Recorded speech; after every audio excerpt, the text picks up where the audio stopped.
Hey guys, welcome to Team Peachtree, and also welcome to Timmy. And I don't know if you can see, Timmy and I are in the Metropolitan Museum. We must just be quiet because there's some people behind us. So we'll try not to talk too loudly, right, Timmy? We'll not try and speak too loudly. I'm going to start a little bit earlier today because I'm going to go through a couple of pictures. We'll deal with the Van Gogh letters. Quite an interesting episode because we're going to be looking at the period where the sunflowers come about, and then from there we go into the night cafe. I'm not sure if we'll get to the night cafe today. Sharon, good to see you. Can you hear me okay? Is there any problem with sound or anything like that? I must say it's really a relief being back in my studio where everything's set up and the lighting's good and everything like that. It is cold though. It is definitely pretty damn cold. Letty, good to see you. Can you guys hear me okay? Everything okay in that department? Okay, so I'm going to take you guys to back to New York, basically my last hours in New York. And this was, so just for a little bit of background, my hotel allowed me to check out at 2 p.m. And so that's what I did.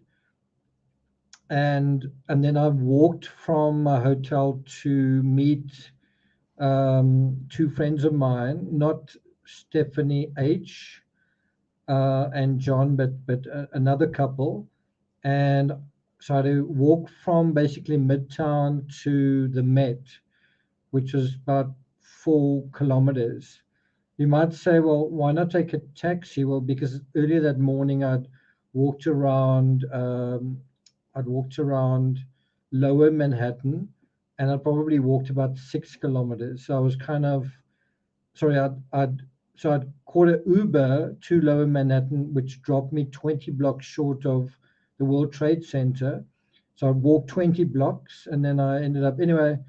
So I'd caught a taxi and an Uber, and I'd walked 6 kilometers, and I was just like, I need to do some walking. Later, at the end of the day, I caught a $70, I think, Uber to the airport. So it was quite an expensive day. Anyway, so this was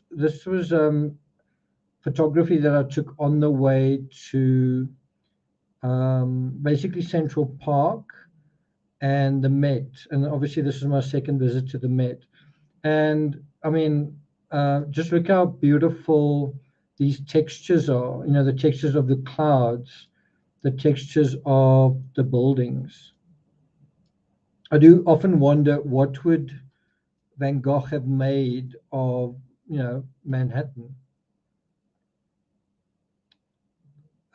Chelsea, good to see you. Gloria, Robbie Robin. So how's that for an epic photo? Just so much taking place inside that photo. I think I posted this as a black and white picture on Instagram. This is Bryant Park, looking quite different to when I was there in the very early spring. It's all green and kind of sunny. Not the best angle for that particular photo. And there again, look at these incredible textures in the sunshine.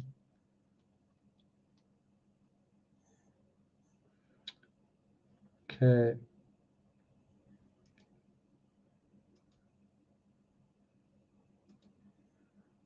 So that's Bryant Park.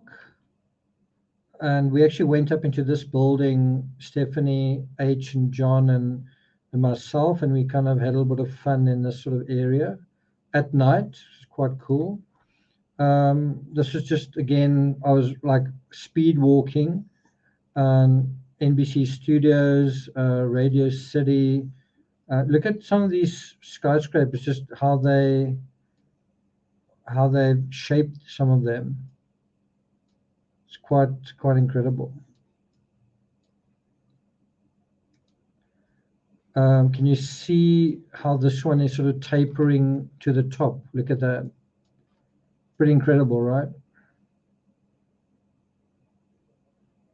Stephanie H., good to see you here. So, yeah, there's just another shot of that building. Anyone seen this building before in New York? This is approaching quite close to Central Park. Have a look at this building. What's kind of going on over here? And then this is Central Park. It's unfortunately, when you're at this point, you kind of smell urine. I think it's from the horses and that sort of thing. Anyway, I thought I was quite close to the Met at this point, and I still had quite a long way to go. But that's also quite a difference to what Stephanie and John and I encountered the first time we were there. These trees were sort of not green like this, and that's just kind of looking back. And then this is sort of making my way. I think the Met is around about there. Well, a little bit further perhaps. That's just kind of a sidelong view of Central Park and, the edifice of buildings over there. You can see it was quite a nice day. And then this is just reaching the Met. I'm sorry I didn't actually get a photo looking back at the entrance.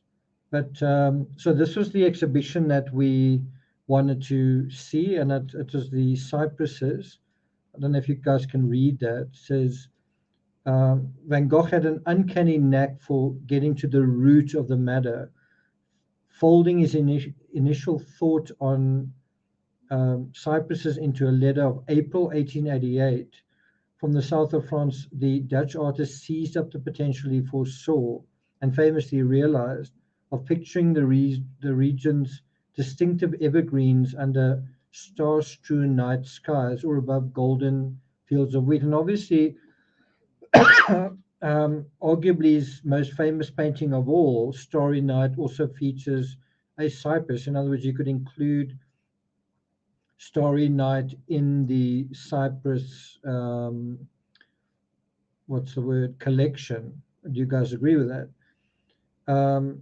It was not until more than a year later, after he left the provincial town of Arles to take refuge at the nearby asylum of Saint-Remy, that this spark of inspiration gave rise to his iconic pictures of flame-like trees.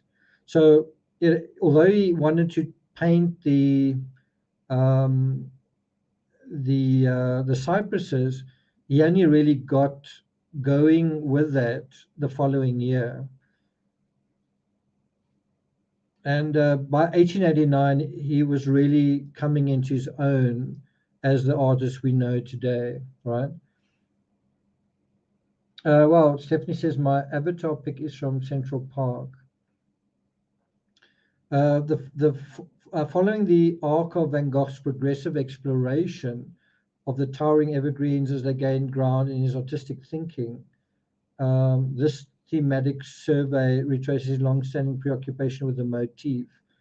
Can I be honest? I found the exhibition a little disappointing. I'm not sure why.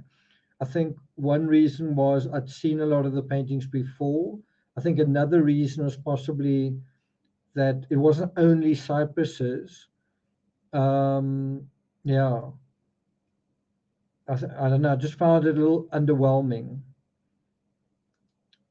But not. I mean, I'm glad I went. Put it that way. So these are some of the excerpts taken out of letters that appear on the wall of the Met. The cypress is so characteristic of the landscape of Provence. Until now, I've not been able to do them as I feel it. However, before leaving here, I am planning to return to the fray to attack the cypresses. And he said this in the beginning of 1890.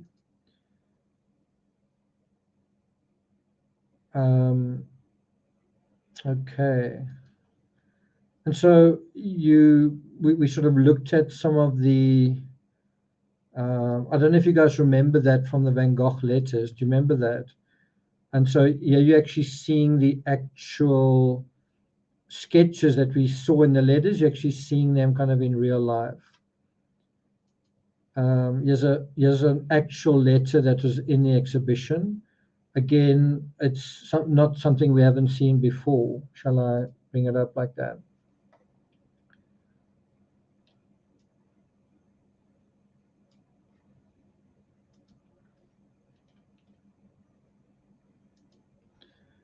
And there's, one of the, so this is why I sort of found the exhibition a little disorientating, because I was expecting just cypresses, and well, I guess you could argue that those are cypresses, but I think you get where I'm coming from.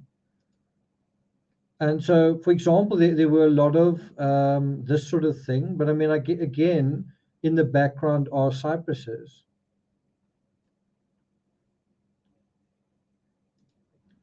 In the background, again, cypresses.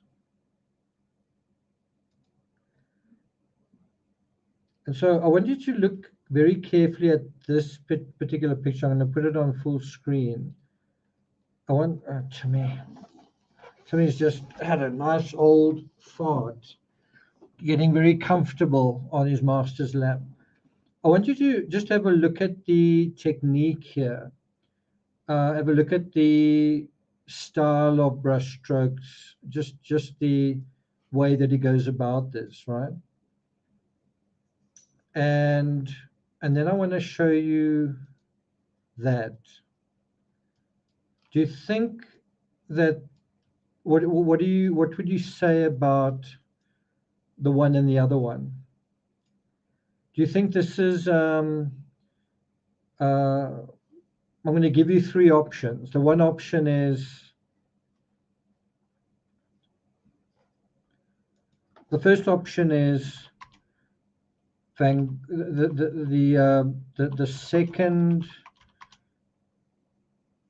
sketch or etch is later on, right? In other words, his art has evolved. Or number two, the second sketch is earlier. And then I'm going to give you the third option. The one sketch is, so which one do you think is the correct answer between those three options? The first one is that the second sketch is later on. This one is later on. In other words, it's sort of evolved. His talent has improved or evolved. Or the second sketch is actually earlier, or one of the two is fake, right? And both of these are in the Met, right? So I'm going to take you guys back to is it the previous one? So I want you to have a look at this. It is dated July 1888, right? And just have a look at the technique. Okay. Then we go to this one.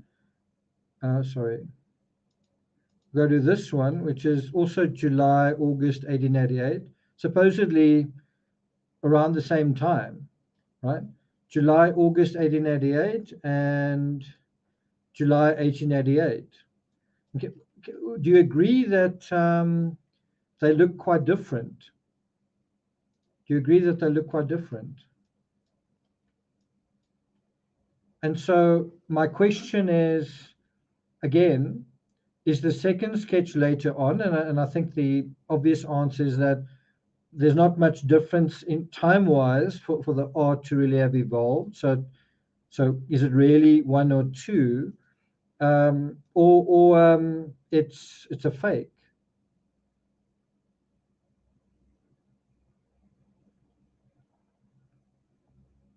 So one of you says that I think the one with the blank sky is fake. So which one do you think is fake? Let's say this one is A and that one is B. Which one would you say is fake? Is A fake or is B fake?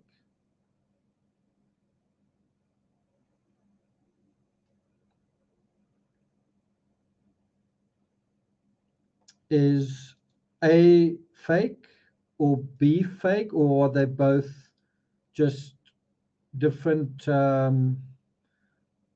executions by Van Gogh? So let's have a look. Silent Murmur says A's fake. Glorious says B's fake. Yeah. So I'm with Stephanie that, in my opinion, the Road to Terrason, this is just my opinion, is that this is actually fake, and it's a fake um, sketch in the museum. So someone has, what's the word? Someone has authenticated it, and someone says that it's legit or whatever. And maybe they've got very good reasons for saying that, but I personally don't agree. I personally think that this is not just these very, very fine dots all over the place. That to me is not Van Gogh. That's not Van Gogh, right? You might say, well, isn't that exactly what he's been doing? All these little dots all over the place. Well, maybe, but look how different it is to that. And so I would say this is the genuine Van Gogh. And if you know his letters, you know how he sketches in the letters. Let's quickly go to a letter. Right? There's a letter. There you get a sense of what he does. And I believe this is a genuine letter. Right? There's nothing going on in the sky over here. And there's kind of almost an even spacing between lines here, right? And so you've got to almost compare this to that. And is the color similar? I would say yes. Is the general spacing of lines similar? Is the general character and tone similar? I would say yes. And then compare that to this. And this to me is totally different. The color is different, right? The color of the what do you call it? The reed strokes are different. This is much darker, and there are lots of little dots all over the place.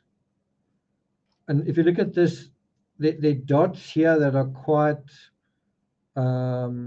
sort of dark, and then they're a lot lighter, and that just looks a little bit strange. But anyway, and if you compare this, and just look at these lines here, these sort of squiggles here, and compare that to this here, it's not quite the same. It's not quite, this is a lot less than what you see there. So anyway, that is my opinion. You might say you're not an expert and you're not this and you're not that, but in my whatever opinion, this is the genuine one. And this one I personally believe is not genuine. So who knows?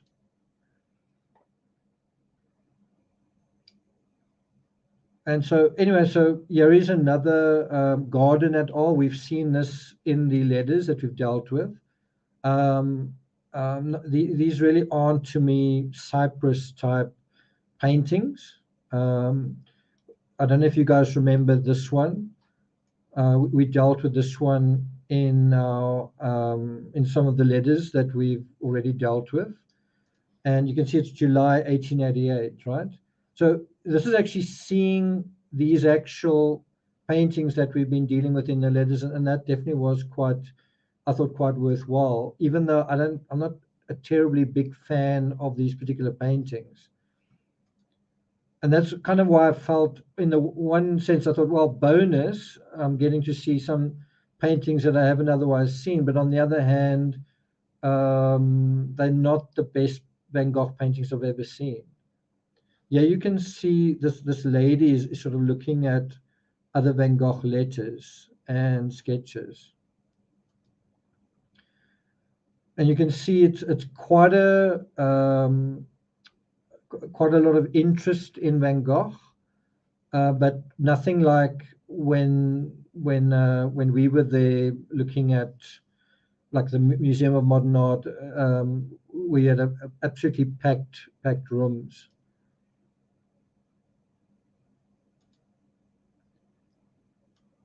And this was quite a surprise. This is actually a sketch by Gauguin.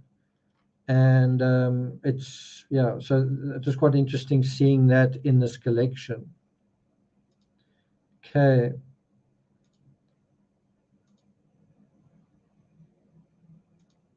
So there's an interesting view of one of his letters, and it's just nice seeing the actual letter up close like this. Again, you get a sense of how he sketches. It's not lots and lots of little dots, very, very close together. They kind of space to some extent. And again, you can see this is somewhat faded, darker than usual, but also somewhat faded.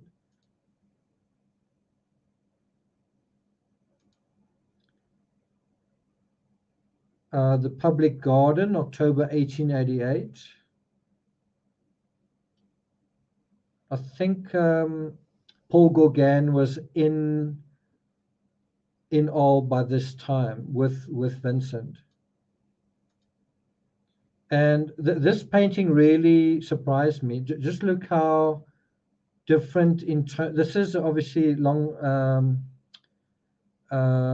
dealing with a different period of his life. So even though it was painted in April 1890, right? Really, in the very last months of his life, he's remembering a different palette. And just look how different it is. It's the snot, slime, feces, potato eater palette that he'd had originally. So he knew how to transition from this slimy, potato colored, gray green sort of, color scheme, kind of the Netherlands, back to the sort of the brilliance of France. These sort of colors. This is far more recognizably Van Gogh, right? So this painting, and we're not really there yet in our Van Gogh letters. This is from May 1890. We are still kind of stuck in terms of the correspondence at around about mid-August. But just look how he's found his feet in terms of his technique here, right? And also very much in terms of color. And compare these bright blues, bright yellows, bright greens to some extent, to this sort of yucky, excrement colored art, right?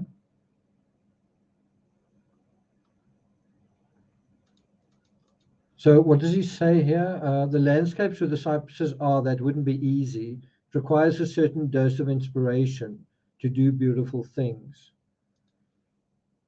You can see even here, this is May 1890. You know, he didn't put much effort into this painting, did he? There's not much effort put into it. He does seem sometimes to be quite a lazy artist at times.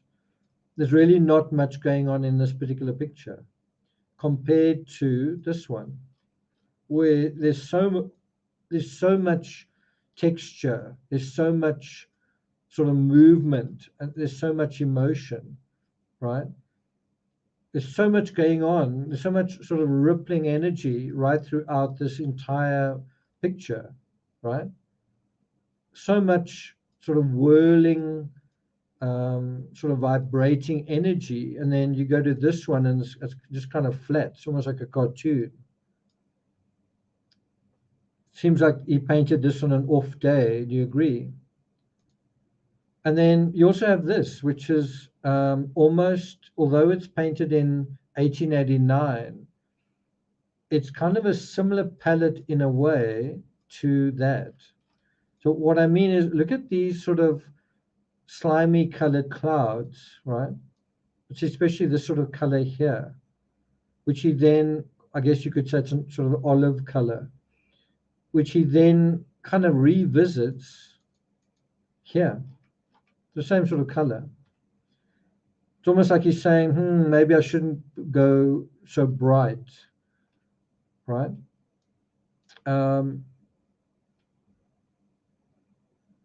Anyway, so I think these are actually olive trees, by the way. Here's another poor execution, not a terribly nice Van Gogh. You know, would you hang that in your home?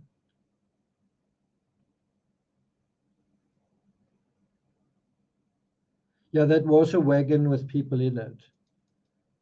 That is a wagon there. So, you know, he does have a little bit of a sense of humor, right?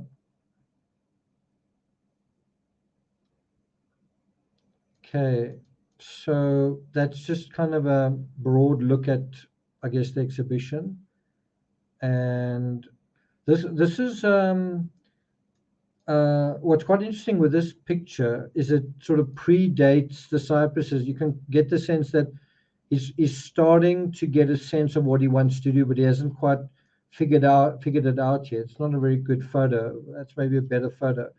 What I'm trying to say is, in this picture, which is from 1889, October 1889, you kind of get the idea that he's sort of figuring out what he wants to do. And I mean, this is a lot of brilliant color here, but it sort of lacks that intense energy. And so can you see how his technique is evolving? He's starting to get more and more intense. His texture is becoming more and more also, what's the word? Like bristling. And so although this is, you know, heading in that direction, these almost look like books at the bottom here, is not quite there yet. It's also interesting just to see how art can evolve. It starts somewhere and then it goes from this fairly, what's the word? It's fairly tame Van Gogh, if that's the way to put it, to, not sure if I've got, so to obviously that one. And this is painted May 1890, right? So in order to get to this level, how long did it take him? And so this is October 1889. And so you could say, I guess, November, December, January, February, March, April, May. So it was 6 or 7 months of the artist evolving. And that's the amount of difference it can make. As far as I know, this picture is after Starry Night.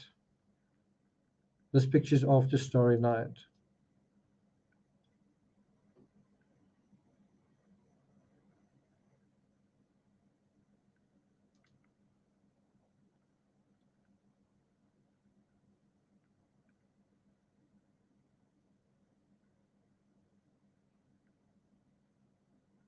Anyway,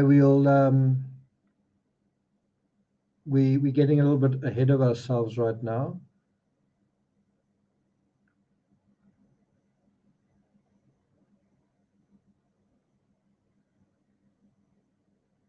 You can see the cypresses there in the background. And this is another one that's actually very evocative, this particular picture. Just look how thick the paint is in this picture. It's almost violent, right? And then there's a sketch, not in terribly good focus. Another letter.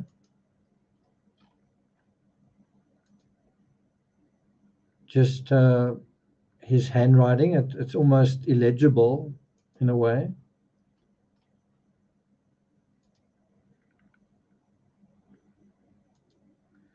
But this is sort of like, just in this picture is kind of what I expected from the exhibition, just cypresses all the way. And there were a lot of things besides the cypresses, which I found a little, in a way, disorienting. This is a really nice picture. I really do like this picture. I think I have the picture in my sort of background image. This was painted September 1889.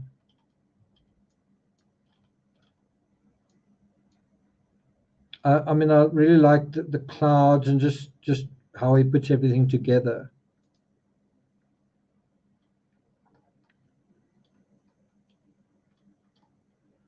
And that's how we tend to think of Van Gogh, as these very thick, heavy, yellow brushstrokes applied rapidly and, kind of excessively in a way.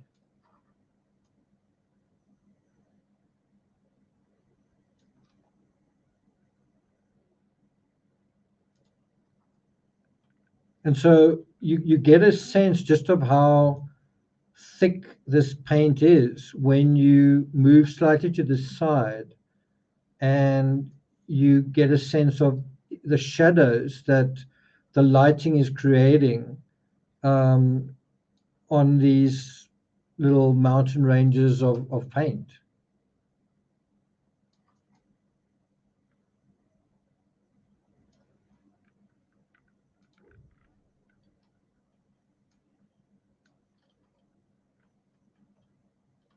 And sometimes it seems like he painted so quickly that he actually leaves blank spots. Like the canvas underneath is actually bare. And although it's really, really thick, he actually leaves some sections of the actual underlying canvas. And I think I showed you that he even did that on Starry Night, which is almost, it's very hard to believe. You would think that because the paint is so thick, that obviously the canvas is covered, but it's not. Yeah.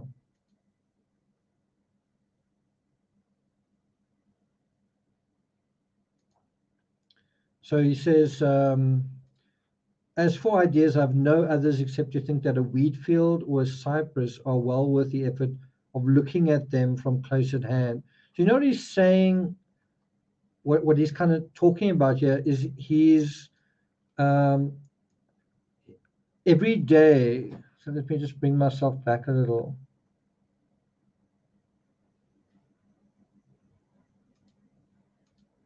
Every day he's going out into wheat fields and he sees the cypresses.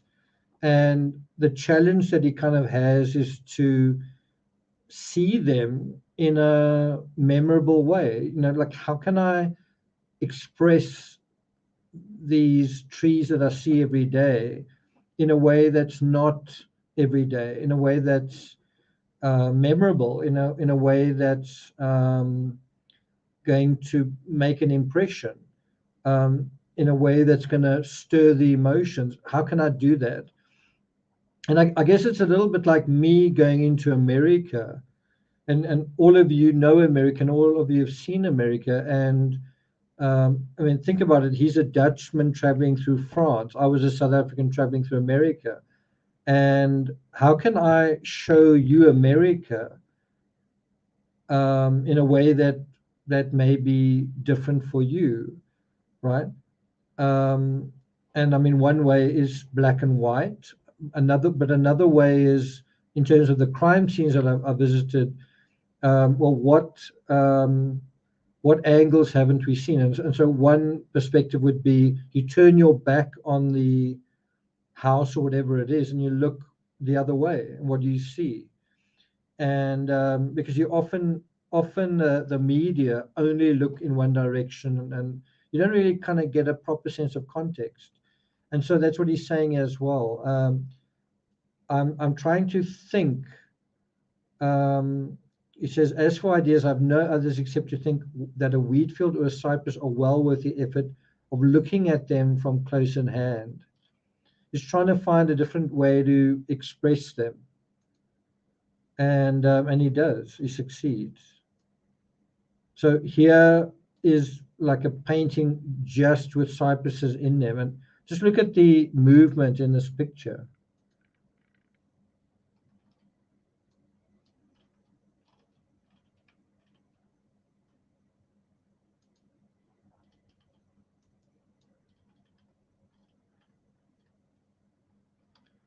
Let me take myself out.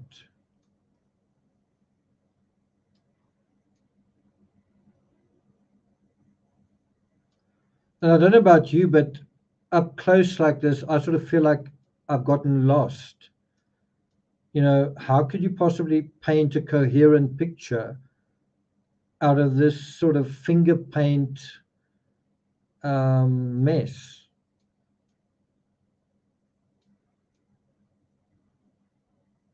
It just seems like a lot of ooze, doesn't it? And yet when you pull out, it is coherent. It does make sense.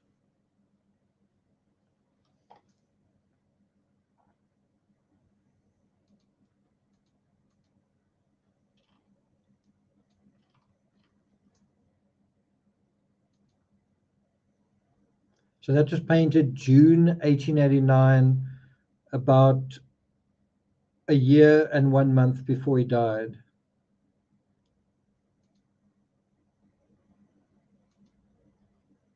So there's just another sense of the impasto.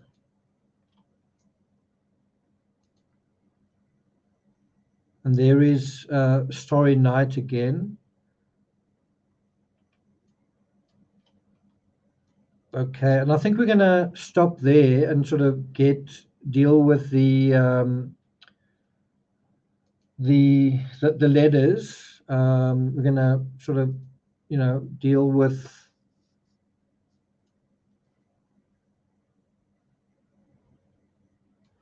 Van Gogh letters number 57. Okay, which is this one. So I'm going to go and get a glass of water. So if you can excuse me for just a minute, just going to go and get a glass of water. Let's just have a look at some of your comments. Amy says the tree's so dense. Robbie Robbins says, imagine Vincent stepping back and looking at what he had created. I mean, what's quite amazing to think about is these pictures in their original context. In other words, these pictures on the actual landscape, possibly tethered to the ground with a mistral sort of blowing them, and then him taking it back to wherever he was staying, and then him getting into bed and seeing that ooze the next morning, and in the early morning light, or even in the dark.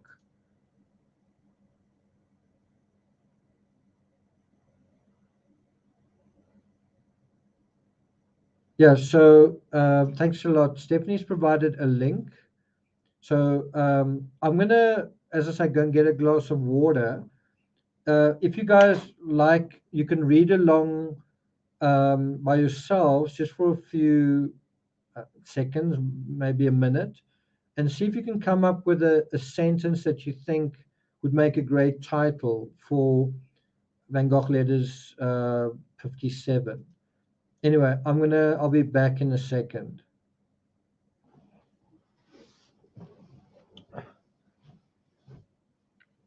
Sammy, what are you doing?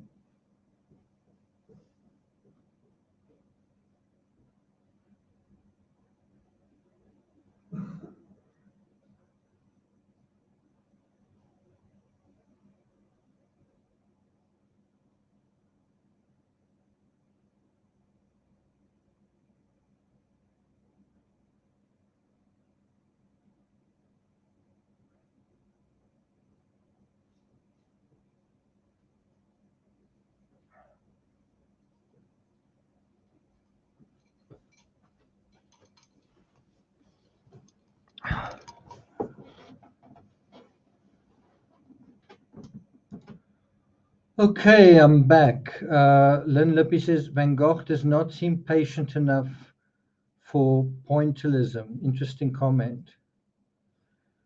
Okay. Right, so we continue on the 21st of August, 1888, and he writes to his sister. And as far as I remember, the previous letter, wasn't that to his sister as well? Wasn't there a letter to, another letter to his sister? I'm not sure if we've already dealt with this letter. Have we? Anyway, it's not a very long letter, so let's get through it. So he says, "Dear sister," it's to Wilhelmina, "I write you these few words in a hurry as I don't want to postpone telling you how pleased I am that you are in Paris, and I suppose you're going to see a lot of things in the days to come." Yeah, I think we have actually dealt with this letter. It's not quite impossible that next year, when I shall be living with my friend Gauguin, you will happen to go as far as the Mediterranean. So I think he's suggesting that she might come and visit him sort of in the Arles area, which is close to the Mediterranean. He says, "I'm convinced you too will think it beautiful here." What is your opinion of that picture of Gauguin's, the one of those negresses which Theo has? So Theo actually has this picture in his apartment. And of course, this picture will go on to be worth millions. Then he says, "I could imagine you might understand it. At the moment, I'm working on a bunch of 12 sunflowers." So at this point, he's actually starting to work on some of his very, most famous artworks. This is one of them. And one thing I pointed out when we were walking through this latest exhibition is how few of the paintings are actually signed. Here is one. Here is one painting that does have his signature, but just is very strange how few of his own paintings Van Gogh actually signed, almost like he didn't bother, or he didn't have time to do it. Anyway, he says, "I intend to decorate the whole studio with nothing but sunflowers." And when Gauguin kind of skedaddled out of Arles, Van Gogh loses his ear, nearly bleeds to death. When Gauguin, cut and ran, excuse the pun, but pun intended, he actually took some of those sunflower paintings, and he wasn't really authorized to do it. Van Gogh didn't give them to him.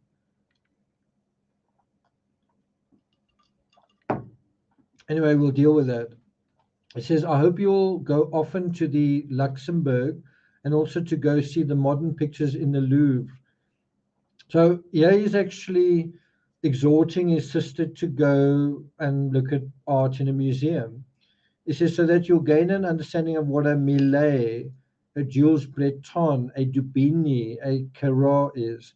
I make you a present of all the rest except Delacroix.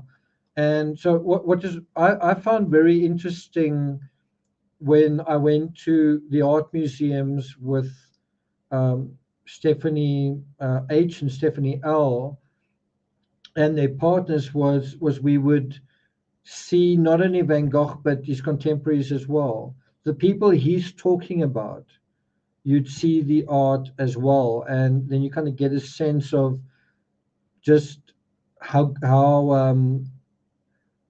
astute his taste was, because that art is still very meaningful today, and then his art would be associated with that as well. It says, although at present they are working in quite a different manner, the work of Delacroix and Millet. Stephanie, do you remember we saw Millet and I think Israel's, and remember we saw that. He says, I hope when you go back to Holland, you will take along some study of mine to decorate your room. If I can get the mother and father to allow me to do a picture of it, I'm going to paint a baby in a cradle one of these days. Well, we'll see if that happens. The father has refused to have it baptized. He's an ardent revolutionary, and when the family grumbled, possibly on account of the christening feast, he told them that the christening feast would take place nonetheless, and that he would baptize the child himself. Then he sang the Marseillaise in a frightful voice, after which he called the child Marcel, after the daughter of Le Brave General Boulanger, to the great indignation of this innocent baby's grandmother and some other members of the family. So Van Gogh was, in some weird way, a witness to this sort of intrigue and family drama. He says, I'm getting to think the country here more and more beautiful. Have you read Tartarin de Tarascon by Daudet? You should, and Tartarin sur les Alpes, for they are certainly not among the least of Daudet's novels. I'm sure you will observe that in summer the sun is a great deal hotter in Paris than at home. I think I should not object to going even a bit further, where the country is less flat, seeing that in point of fact I never saw a mountain in my life. I think that is that's quite a cool comment. I never saw a mountain in my life. So what did he say? Yeah, so and so, even the picture right behind me is in kind of a mountainous part of not All, but just beyond All. And I'm going to say, when I cycled from All to Saint-Remy, I suffered on those mountains. They really, with the mistral blowing as well, they really were, it was a real job getting over them. And that is where he says he wants to go. He says, as soon as Gauguin is here, I suppose we shall do it. But until then, I'm going to stay in Arles. And after he has come, I should like to go on a walking tour with him all over Provence. I don't think that ever happened. I'm very busy working on my sunflowers, and in reality, I have nothing to say. So I'd better stop. Wishing you and Theo truly nice days and fine weather. And so we go to the next letter, 27th of August, and here you see another still life. There's his signature again. All right. And yeah, okay, so he says, my dear Theo, would you like to ask Tassay's opinion on the following question? To me, it seems as though the more finely a color is braid, the more it becomes saturated with oil. Now, needless to say, we don't care over much for oil. If we painted like Monsieur Jerome and the other delusive photographers, delusive, what does that mean? Is it something similar to deluded? Delusive, giving a false or misleading impression, deceptive. Never really seen that word before. So he seems to have kind of disdain for photographers and for photography.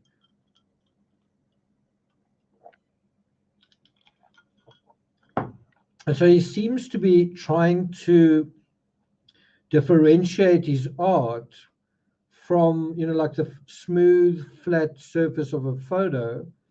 It's just very, smooth and flat, and then provide incredible relief and texture in his own pictures. And certainly that is what he does. And so he says, we, on the contrary, do not object to the canvas having a rough look. And I mean, I've just shown you how rough he makes his canvases, where you see the canvas and you see the paint, right? And he's trying to add character, maximum character to, when I say a picture, I mean a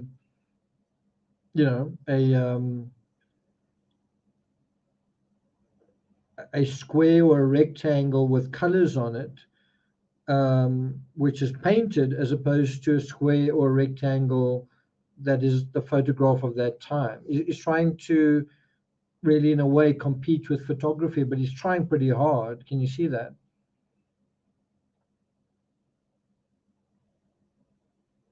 Okay, so he goes on to say, not quite sure what he means by braying the color. He says, if he wants to make a trial of it with the three chromes, the malachite, the vermilion, the orange lead, the cobalt, and the ultramarine, I'm almost certain that at much less cost, I should get colors which would be fresher and more lasting. Then what would the price be? I'm sure this could be done, probably also with the reds and the emerald, which are transparent. I enclose an order which is urgent. I'm now on the fourth picture of sunflowers.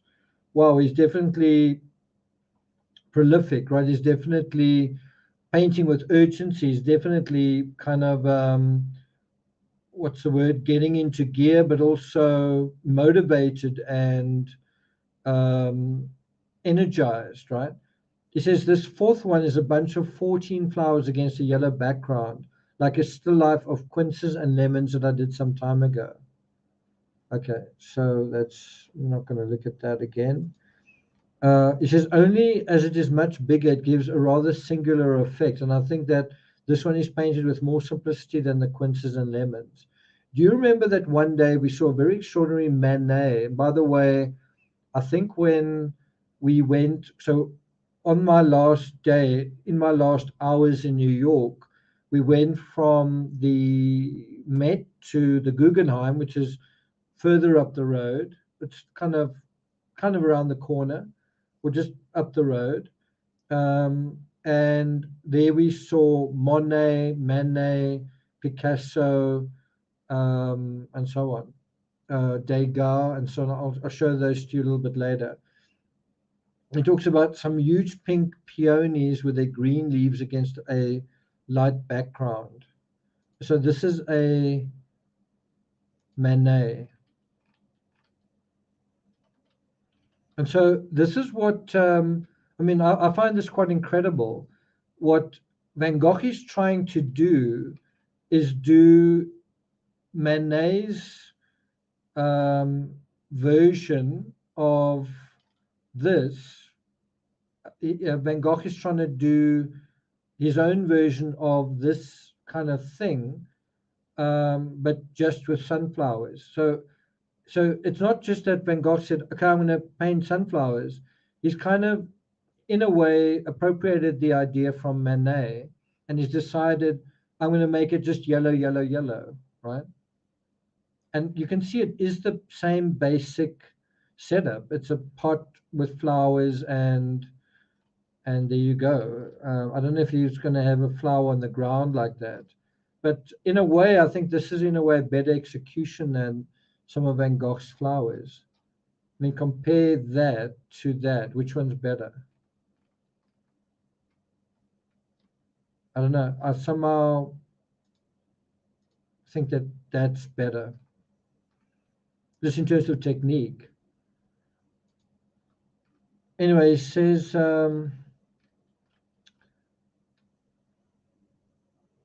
as free in the open air and as much a flower as anything could be, and yet painted in a perfectly solid impasto, not the way Janine does it. That's what I'd call simplicity of technique. And I must tell you that nowadays I'm trying to find a special, so there he says it. Nowadays, I'm trying to find a special brushwork without stippling or anything else, nothing but the varied stroke. Someday you'll see. And so, I mean, it is around this time that his brushwork does come to the fore. What a pity painting costs so much. This week I had fewer worries than other weeks, so I let myself go. I should have spent the 100 franc note in a single week, but at the end of this week I'll have my 4 pictures, and even if I add the cost of all the paint I've used, the week will not have been sheer waste. I've got up very early every day. Now just think about it. He's all alone. It's a little bit like me running through America. I can decide to sleep late, um, or get up very early and get something done. I mean, in my very last day in New York, I'd not slept. I had 1 hour's sleep. I could have slept late. What did I do? I went down to Lower Manhattan and basically walked 6 kilometers and took photos and looked around. And in the afternoon, I could also have said, "Look, I'm just too tired," but I ended up walking about 10 kilometers that day, and I was on Lower Manhattan and Upper Manhattan in one day. And so, it's up to the individual to decide what are you going to do. You are in a special environment. What are you going to do with it, right? Timmy, do you want to sit on my lap again and maybe fart again? Come up. Come, boy. Come up. But you better not fart again.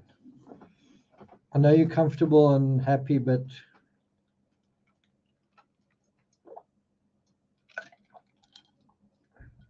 Timmy actually had a nice walk with his Schnauzer pals. I must actually tell you, just bring myself back. I must tell you, we were near the end of the walk, and I was sort of in the front. There were like a couple of ladies, and I think there was another guy as well, and maybe 8 or 10 dogs, maybe a dozen or so. Anyway, I'm right in the front, and then apparently Timmy ran the other way looking for me. So I don't know whether he was worried that I'd abandoned him again, but we all like in a group, and I'm, as I said, right in front, and Timmy somehow felt like I don't know where my master is, and he sort of ran the other way. And anyway, and then I shouted, and I was trying to show him, "Here I am," and then he turned, and then he came sprinting back. So it was quite an interesting moment. You hear that sort of snore from him. Okay, so he said. So we go on to. He says, "I've got up very early every day. I have a good dinner and supper. Good dinner and supper, and so I have been able to work hard and." I've been able to work hard and long without feeling myself weaken. So again, right at this point, right, we are at the end of August, right? Van Gogh proclaims himself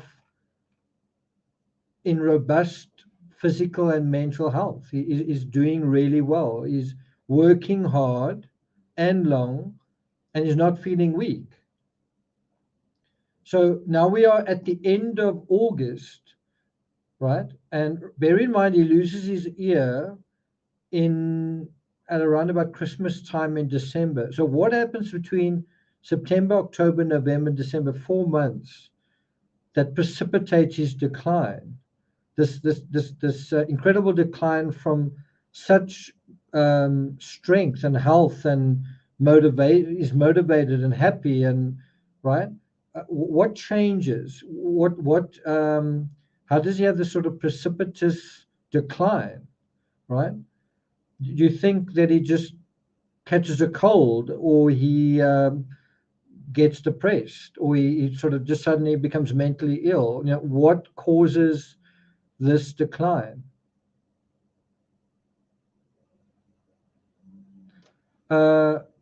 Stephanie, she is very attentive. Actually, took her out to dinner with David and his wife last night, just to sort of say thank you.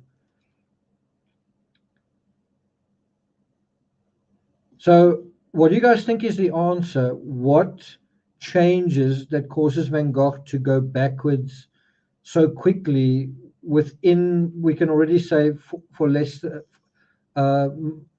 4 months? But what has he been talking about all over? Gauguin. Gauguin's about to come here. Gauguin, Gauguin, Gauguin.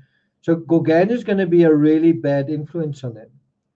He's going to be a bad influence on him physically, his physical health, and Gauguin's going to be a bad influence on him, his mental health, and Gauguin's going to get him to be, he's going to be drinking, womanizing, and I guess arguing. And none of that's going to be very good for Van Gogh. Tanny says Theo becoming a parent made him mentally unstable. Stephanie says, sorry, I missed the question. The question is, what made Van Gogh kind of go backwards so suddenly? So, because right here he says, I get up early every day. He says, I've been able to work hard and long without feeling myself weaken, right? So how does he, at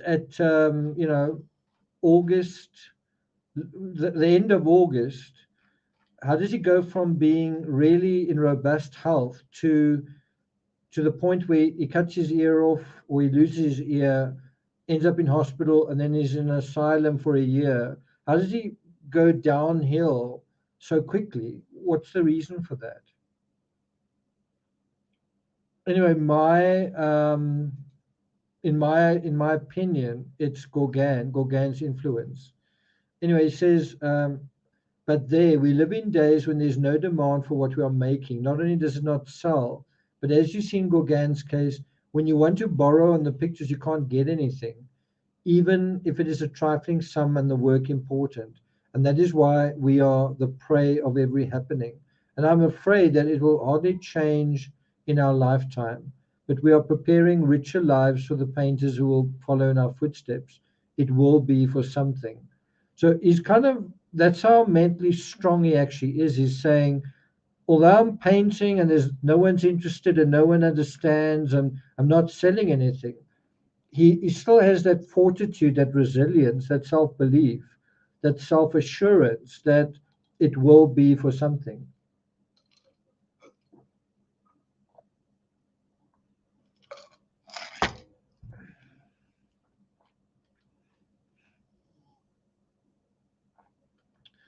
Life is short, and shorter still the number of years you feel bold enough to face everything. Well, he actually has no idea how short life is. He will be dead in less than 2 years after this letter. Less than 2 years. At the age of 37. In the end, it is to be feared that as soon as the new painting is appreciated, the painters will go soft. But anyway, this much is positive. It is not we of the present time who are decadent. Gauguin and Bernard talk now of painting like children. I would rather have that than painting like decadence. How is it that people see something decadent in Impressionism? It is very much the reverse. I enclose a line for Tassé. The difference in price ought to be considerable, and needless to say, I hope to make less and less use of the finely braid colors with a handshake. And then he says, one of the decorations of sunflowers on royal blue ground is a halo. That is to say, each object is surrounded by a glow of the complementary color of the background against which it stands out. Goodbye for now. But this time, Vincent was 35 years old.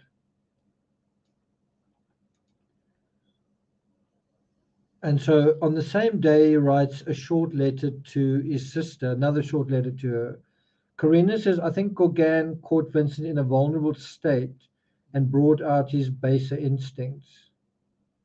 Stephanie says Gauguin was a influence for sure.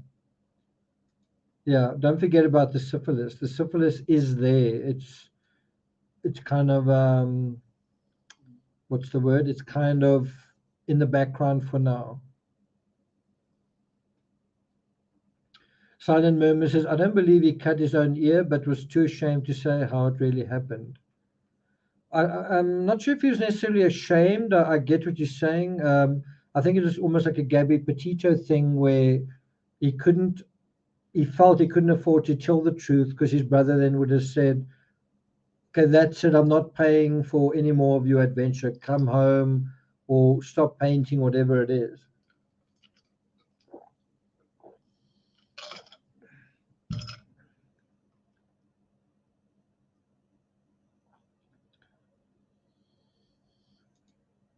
Intercoastal Carissa, you are here. Wow. Well done. Thanks for joining us. Okay, so his letter to Wilhelmina. My dear sister, it will really simplify the writing of my letter if you will let me write in French. It's quite strange. He's Dutch, she's Dutch, but he's so used to being in France that he wants to write the letter in French. He says, I'm quite delighted to hear that you get more excited by sculpture than by painting. All the more since Theo assures me that your judgment of pictures is sound too. Of course, this cannot yet be a fixed taste that you would never waver, but having intuition, instinct is already a great thing. And it is exactly what not everybody always has. But all the same, I'm very curious to know what impression the Luxembourg will make on you. It is true that at moments when I'm in a good mood, I think that what is alive in art and eternally alive is in the first place the painter, and in the second place the picture. It's quite an interesting comment that. Never mind, it is of no importance, however, to see fellows work is still something one will not find under glass in museums. Well, that's exactly what I was showing you in the beginning. Letters under glass, you know, his work under glass. He says, and, Stephanie L was saying to me, I wonder what Van Gogh would make of this. And we just looked at the people looking at his art, and I kind of thought, he would be like screaming, like, just get everyone out of here. This isn't what I wanted. Um, he wanted his work to be sort of accessible and consumed by the masses. Who knows? Maybe he would have been like folded his arms, like, I didn't do too badly. But somehow I don't think that would be him. He says, poor Miss Harriet in Guy de Maupassant's book was perhaps in the right, but did the painter do wrong when he went with a servant girl from the farm?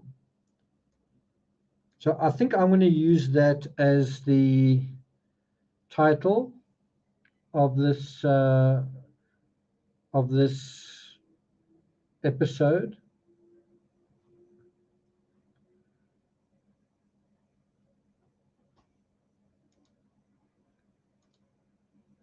Let me ask you guys why you think why you think I'm drawn to this as the title. What do you guys think? Why do you think I think this is such a good title? See what you guys say.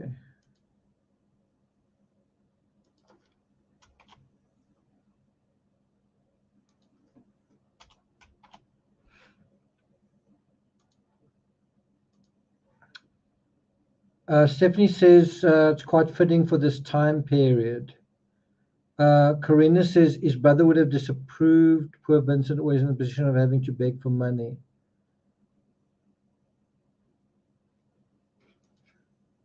Okay, so the reason why I've chosen this title is because I believe that Van Gogh was fraternizing with Dr. Gachet's daughter at the time that he was killed, at the time that he was shot, and also that's the reason he was shot.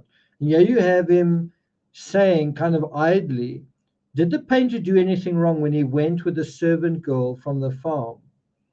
And by the same token, maybe Van Gogh thought, am I doing anything wrong being a little bit friendly with Marguerite Gachet? You know, I think Marguerite's quite pretty. Am I doing anything wrong? Well, maybe you don't think so, but maybe Dr. Gachet does. And not only that, maybe Marguerite's brother disapproves as well. Tell me, I'm going to put you down. Yeah. Okay. So the title I've used is this one.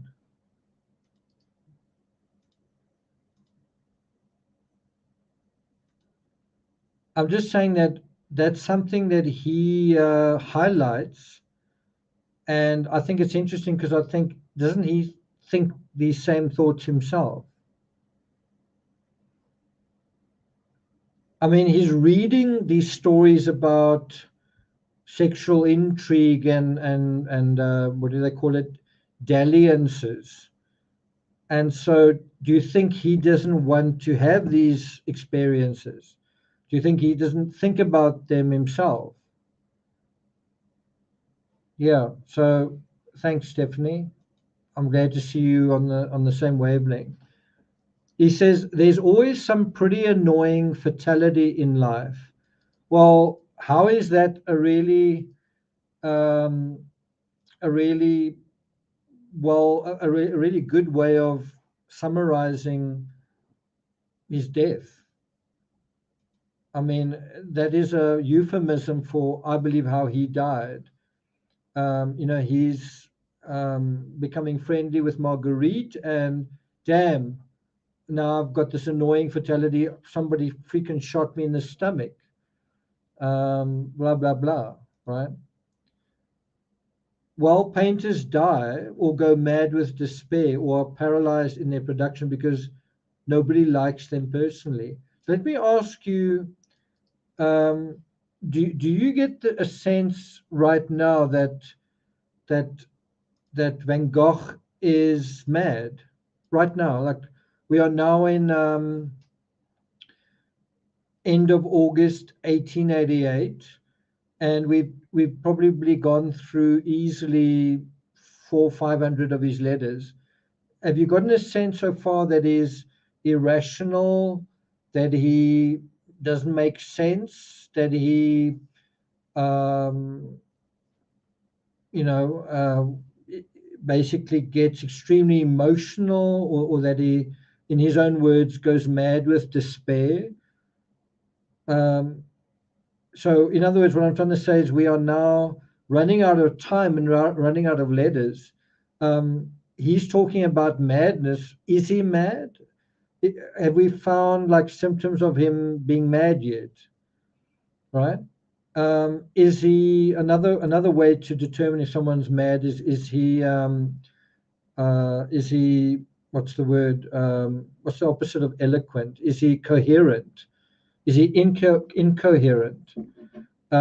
Is he making sense? Is he like, I suppose you could say, is he so lonely that he's sort of on like this downward spiral? I'm talking about right now, or even like not that long ago. Is he sort of just unraveling, right? And so you kind of also got to ask, okay, so when does that happen?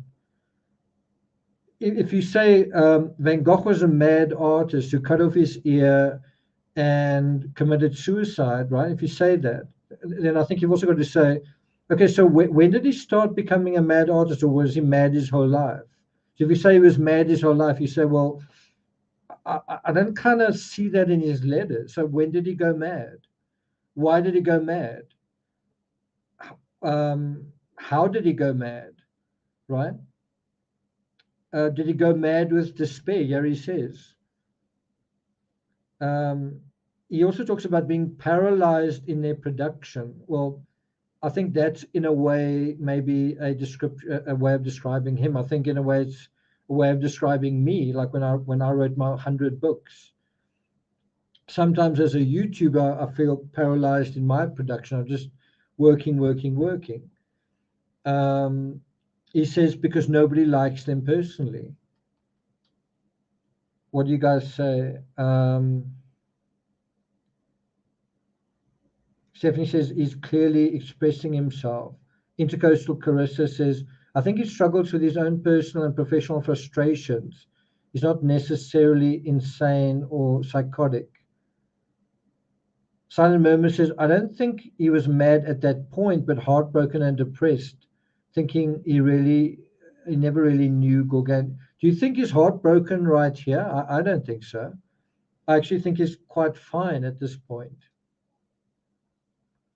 Karina says Vincent is resilient. He is not mad, perhaps overwhelmed, yet full of verve. Stephanie says such hard work is isolating.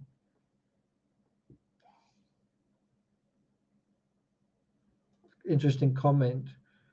Chelsea says, I don't believe he was ever mad, just slightly depressed. Robbie Robin, good to see you, says, we've not seen him mad in any of the letters. Absolutely. Kristen Baxter, welcome. Kristen says, I'm actually here. I've missed you all so much. Thank you. And hello, Nick and everyone here. Really enjoyed your American visit. Good to hear. Can you believe it? Like 70% of people who responded to my YouTube poll were like, no, I didn't really, I know you're in America, but I didn't really care. I don't know. I just thought that was quite interesting. Thanks, Kristen. Okay, so let's continue. So he says to his sister, have you read the American Poems by Whitman? I mean, how's that for irony? I'm talking a little bit about me being in America, or you guys are talking about me being in America. Now he's talking about America. We've been looking at his art hanging in an American museum. And he says, well, have you read the American Poems by Whitman? I'm sure Theo has them. And by the way, Vincent is also sort of brushing or rubbing shoulders with an American artist that's in all at the time, right? Anyway, he says, I strongly advise you to read them because to begin with, they are really fine. And then we speak about them a good deal. He sees in the future and even in the present a world of healthy carnal love, strong and frank, of friendship, of work, under the great starlit vault of heaven, as something which, after all, one can only call God, and eternity in its place above this world. If you think about these words, especially where he says, under the great starlit vault of heaven, a something which, after all, one can only call God, and eternity in its place above the world. In a way, that seems like a poetic description of Starry Night. Do you agree? And he says, at first it makes you smile. It is also candid and pure, but it sets you thinking for the same reason. The prayer of Columbus is very beautiful. So let's see if we can quickly have a look at the prayer of Columbus, Whitman.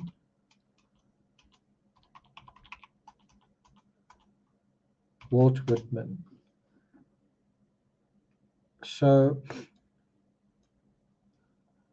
it says here, I cannot rest, O God, I cannot eat or drink or sleep till I put forth myself, my prayer once more to thee, bathe myself once more in thee, commune with thee, report myself once more to thee. And it says here, the poem evokes the enterprising spirit of Christopher Columbus in a God-fearing light, who discovered the North American continent. Do we want to read more of the poem? See if we can have a look at it. Quite a long poem.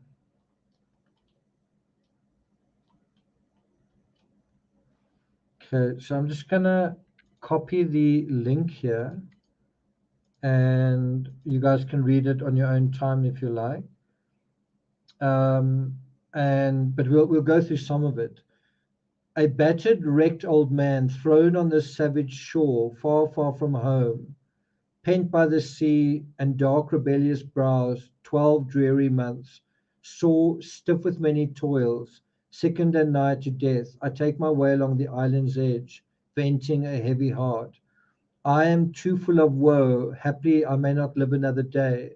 I cannot rest, O God, I cannot eat or drink or sleep, till I put forth myself, my prayer once more to thee, breathe, bathe myself once more in thee, commune with thee, report myself once more to thee. So you can tell, you can see how this poem would really resonate with Van Gogh, who's also very weary. He's also on a very long, in a way, feels like a fruitless, thankless journey. He says, thou knowest my years entire, my life, my long and crowded life of active work, not adoration merely. Thou knowest the prayers and vigils of my youth. Thou knowest my manhood's solemn and visionary meditations. Thou knowest how, before I commenced, I devoted all to come to thee. Thou knowest I have in age ratified all those vows and strictly kept them. Thou knowest I have not once lost nor faith nor ecstasy in thee. In shackles, prisoned in disgrace, repining not, accepting all from thee, as duly come from thee. All my emprises have been filled with thee, my speculations, plans, begun and carried on in thoughts of thee, sailing the deep or journeying the land for thee, intentions, purports, aspirations mine, leaving results to thee. Oh, I am sure they really came from thee. The urge, the ardor, the unconquerable will, the potent felt interior command, stronger than words, a message from the heavens, whispering to me even in sleep. These sped me on. By me and these, the work so far accomplished, for what has been has been. By me, earth's elder, cloyed and stifled lands, uncloyed, unloosed. By me, the hemispheres rounded and tied, the unknown to the known. The end I know not, it is all in thee, or small or great I know not. Haply what broad fields, what lands, haply the brutish, measureless human undergrowth I know, transplanted there may rise to stature, knowledge worthy thee. Haply the swords I know may there indeed be turned to reaping tools. Haply the lifeless cross I know, Europe's dead cross, may bud and blossom there. One effort more, my altar this bleak sand, that thou, O God, my life hast lighted with ray of light, steady, ineffable, vouchsafed of thee, light rare, untellable, lighting the very light, beyond all signs, descriptions, languages. For that, O God, be it my latest word, here on my knees, old, poor, and paralyzed, I thank thee. My terminus near, the clouds already closing in upon me, the voyage balked, the course disputed, lost. I yield my ships to thee, steersman unseen, henceforth the helms are thine. Take thou command. What to my petty skill thy navigation? My hands, my limbs grow nerveless, my brain feels racked, bewildered. Let the old timbers part, I will not part. I will cling fast to thee, O God, though the waves buffet me. Thee at least I know. Is it the prophet's thought I speak, or am I raving? What do I know of life? What of myself? I know not even my own work, past or present. Dim, ever shifting guesses of it spread before me, of newer, better worlds, their mighty parturition, mocking, perplexing me. And these things I see suddenly, what mean they? As if some miracle, some hand divine unsealed my eyes. Shadowy, vast shapes smile through the air and sky, and on the distant waves sail countless ships, and anthems in new tongues I hear saluting me. Quite a powerful poem, and I mean, what's also very interesting is that Van Gogh basically doesn't believe in God, and this poem is almost a prayer, and it's a powerful prayer that really reaches him and touches him. And I must say, when I read it, it makes me think of my trip to America. Shadowy bar-shaped smile through the air and sky. On the distant waves sail countless ships. I mean, when I see those words, I actually think of the airliners, right? Anthems in new tongues are here saluting me. Anyway, was that worth reading? I think so. So once again, we through his letters, we just take something and we go and look at what it is, and it turns out to be something really edifying. And once again, just shows you what a educated, refined fellow Van Gogh is. He's not some madman. He's someone who has a very painful, sort of excruciating appreciation for, and self-awareness for what he's going through.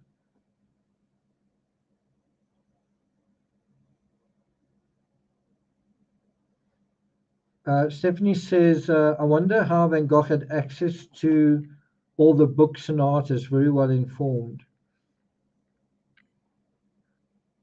It's a good question. Bear in mind, he did work in a bookshop. Bear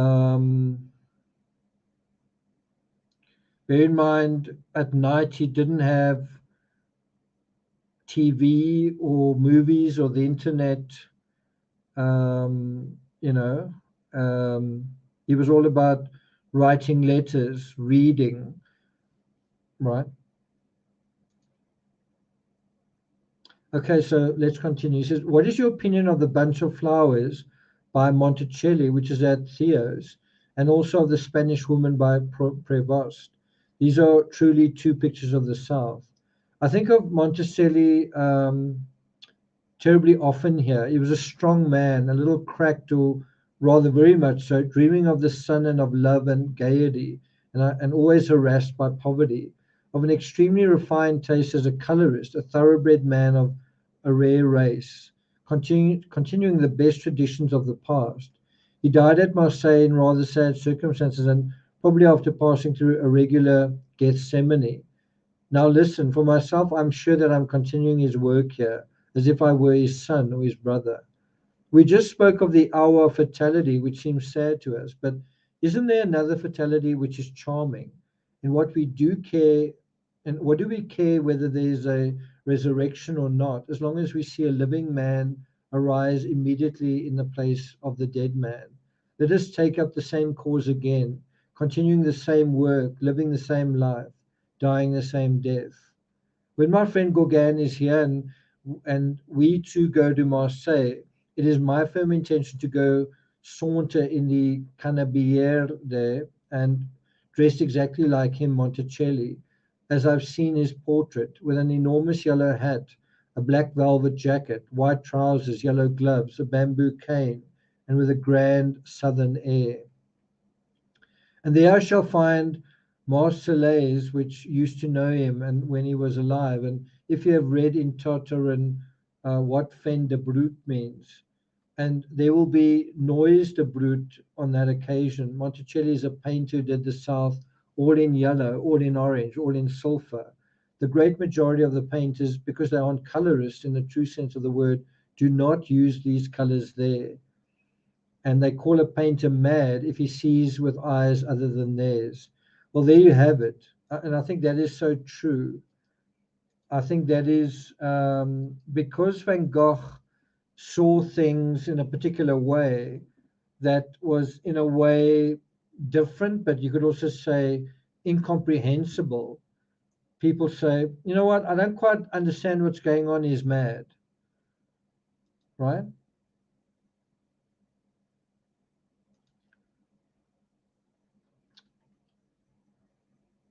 He says, oh,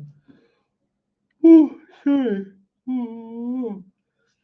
He says, of course, all this is only to be expected. So I myself too have already finished a picture all in yellow of sunflowers, 14 flowers in a yellow vase and against a yellow background, which is certainly different from the previous one with 12 flowers on a blue-green background.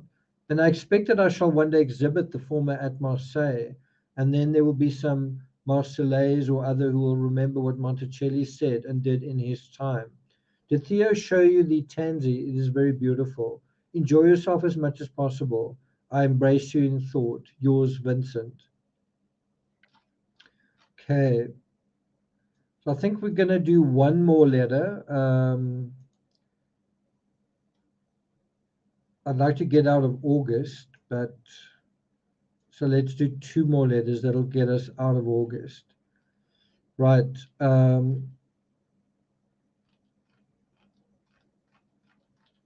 Okay, so let's just sort of get going.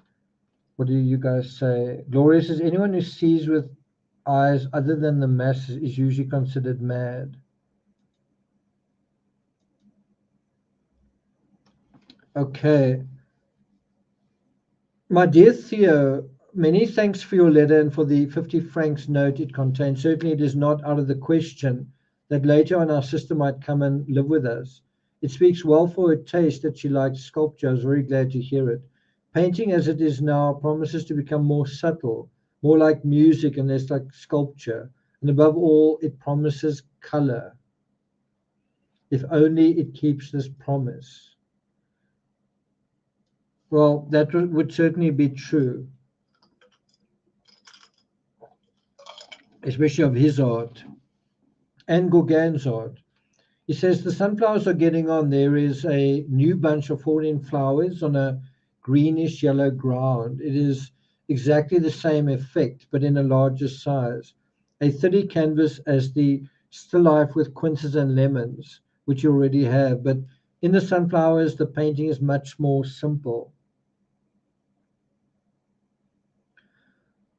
Do you remember that we saw a bunch of peonies by Manet at the Hotel Drouot one day? Drouot. The flowers were pink, the leaves bright green, painted in thick impasto, not glazed like Jeanine's, standing out against a plain white background, I think. So he's remembering this painting from memory. Actually makes you think he's kind of got a photographic memory. That was a very sound piece of work. As for stippling and making halos and other things, I think they are real discoveries, but we must already see to it that this technique does not become a universal dogma any more than any other. That is another reason why Surat's Grand Jat, the landscapes with broad stipplings by Signat and Anquetin's boat, will become in time even more personal and even more original. Let's have a look if we can see that. I'm sorry if I'm mispronouncing all of this. Probably am. Well, this is a really famous picture, right?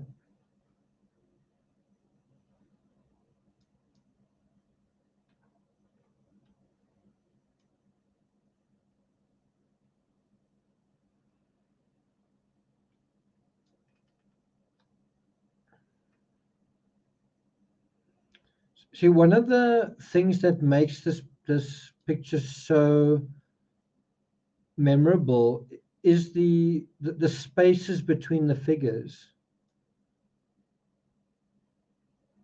You know, it somehow all fits in, doesn't it?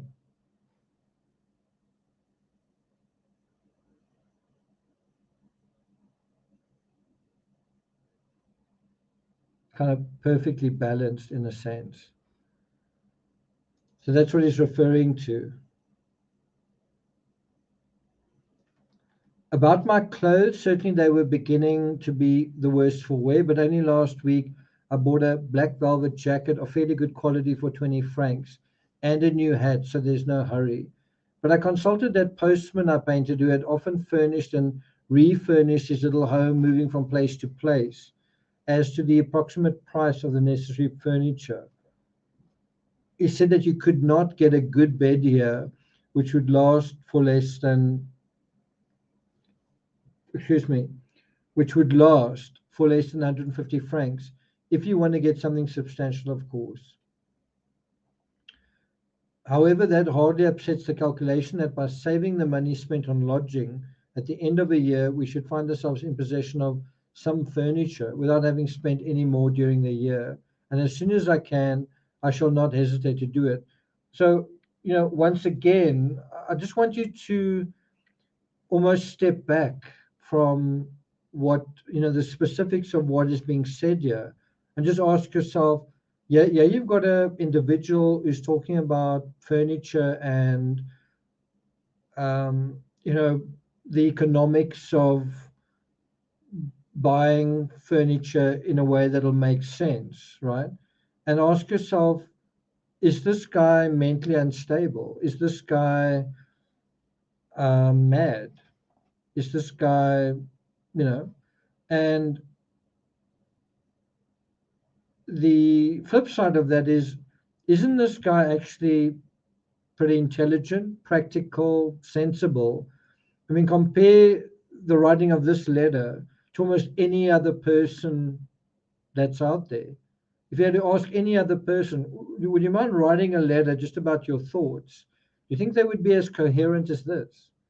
You might say somebody wrote a letter and it was coherent. Well, that's one letter. Every single letter he writes is extremely coherent. So, so how does he go mad in this story? And if he does go mad, why does he go mad? How and why? And then, you know, what triggers it? So he says,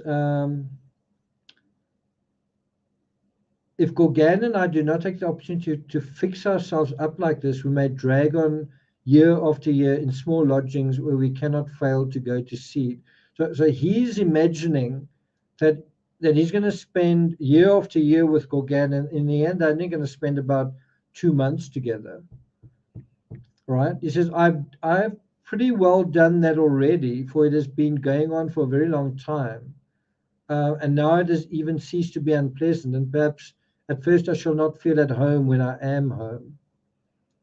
So I felt a little bit like that when I arrived home myself. Although I was at home, I didn't really feel at home for a little while. I'm feeling a bit more at home now. Anyway, he says, never mind. However, we must not forget Bouveau and Pécuchet, and we must not forget whatever that is, for it is all true, most profoundly true.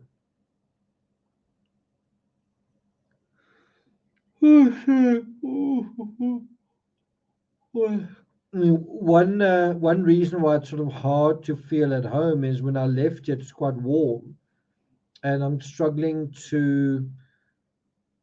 It's like I did go from some pretty warm weather to really really cold here right now. It talks about there are different ways of looking at things. Sorry, let me bring this up a little bit. It says with the first there's less risk of behaving like Don Quixote, perhaps. With the second, you go the whole hog. This week I've had the old peasant once again. That's this figure. It's quite a good picture, right? It's quite a good, I mean, isn't that better than the portrait of Dr. Gachet? Isn't that a better effort than the portrait of Dr. Gachet? Look at those eyes. Look how well executed the mouth is.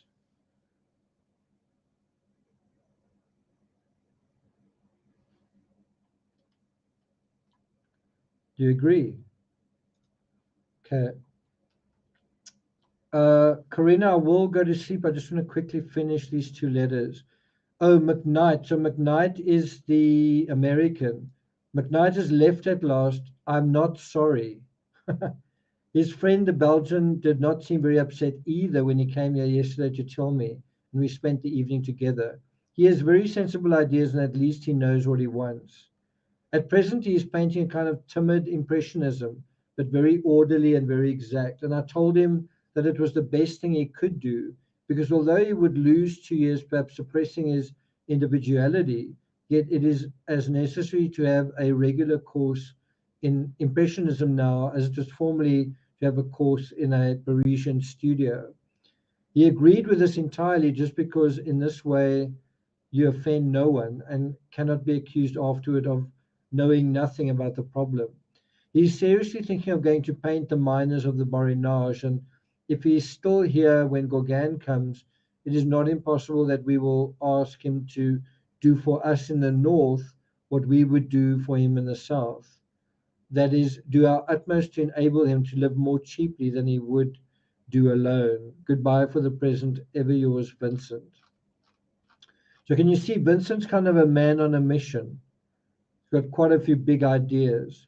And so this is the last letter from August, and then we're going into September. So we're starting to leave.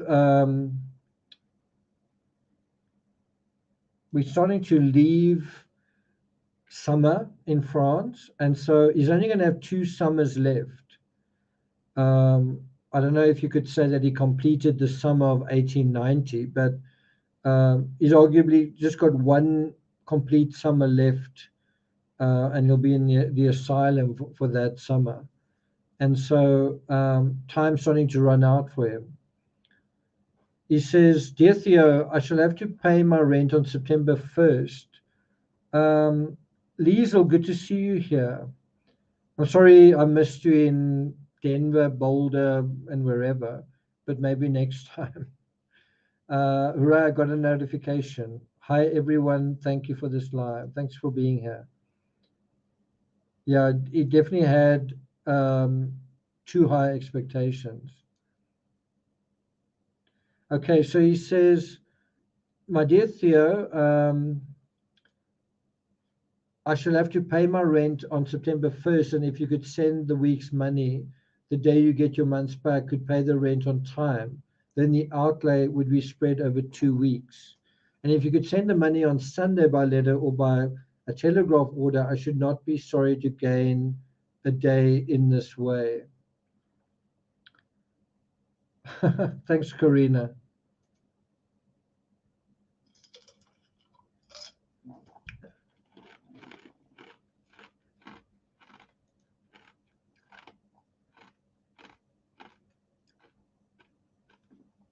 Stephanie, didn't we see these shoes somewhere?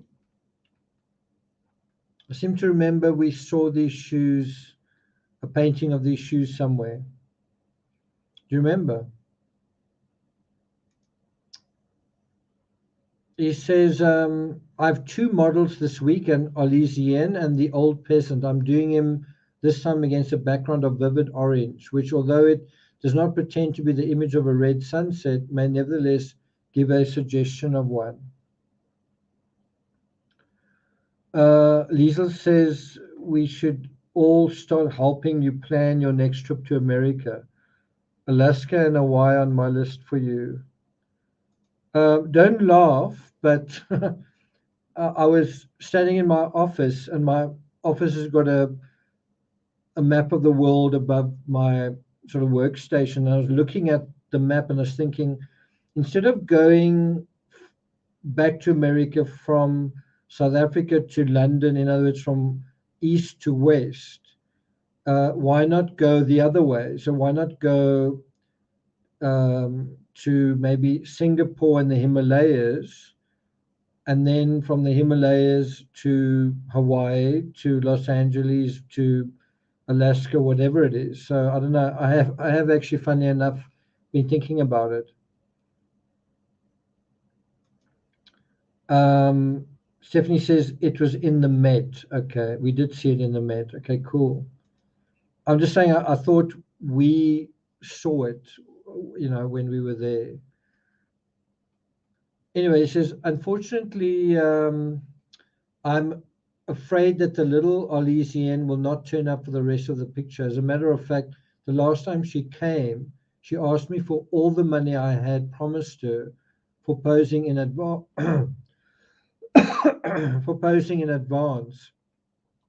And as I made no objection to that, she has made off and I've not seen her again. But someday or other, she's bound to come back.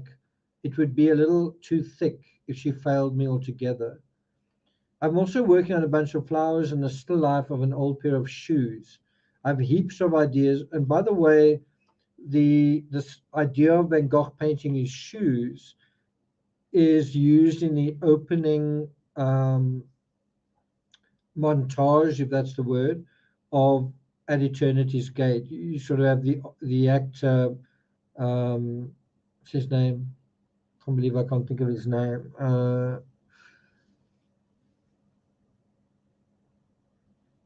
what's that guy's name? I can see his face.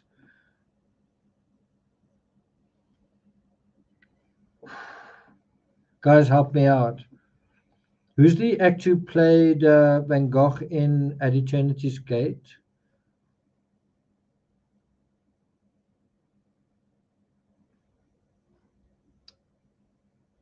Can't think of his name. I can see his face.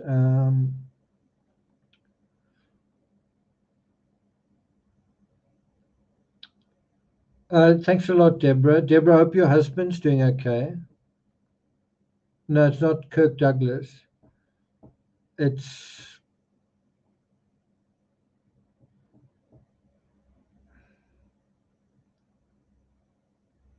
anyone know who I'm talking about? What's his name? Can't think of his name. Not Jean Claude. Okay, so let's just check it quickly. At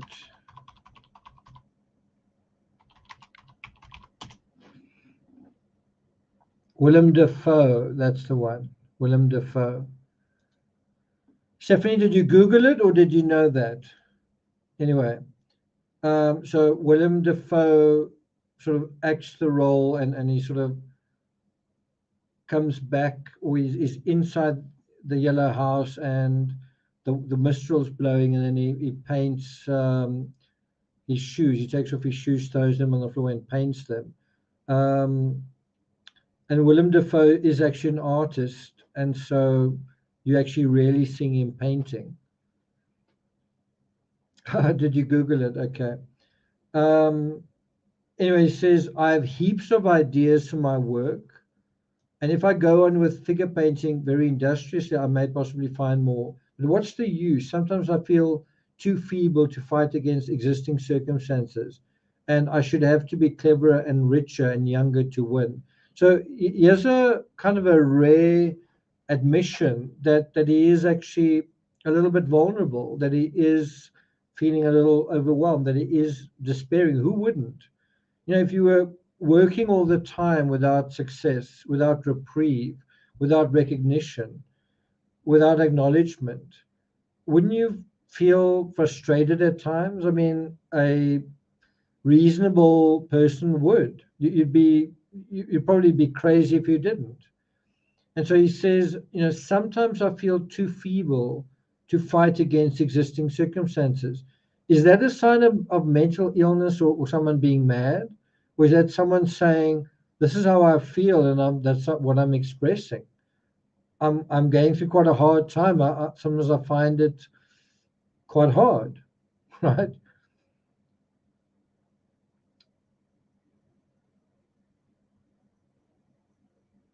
Okay, so he says, fortunately for me, I do not hanker after victory anymore, and all that I seek in painting is a way to make life bearable.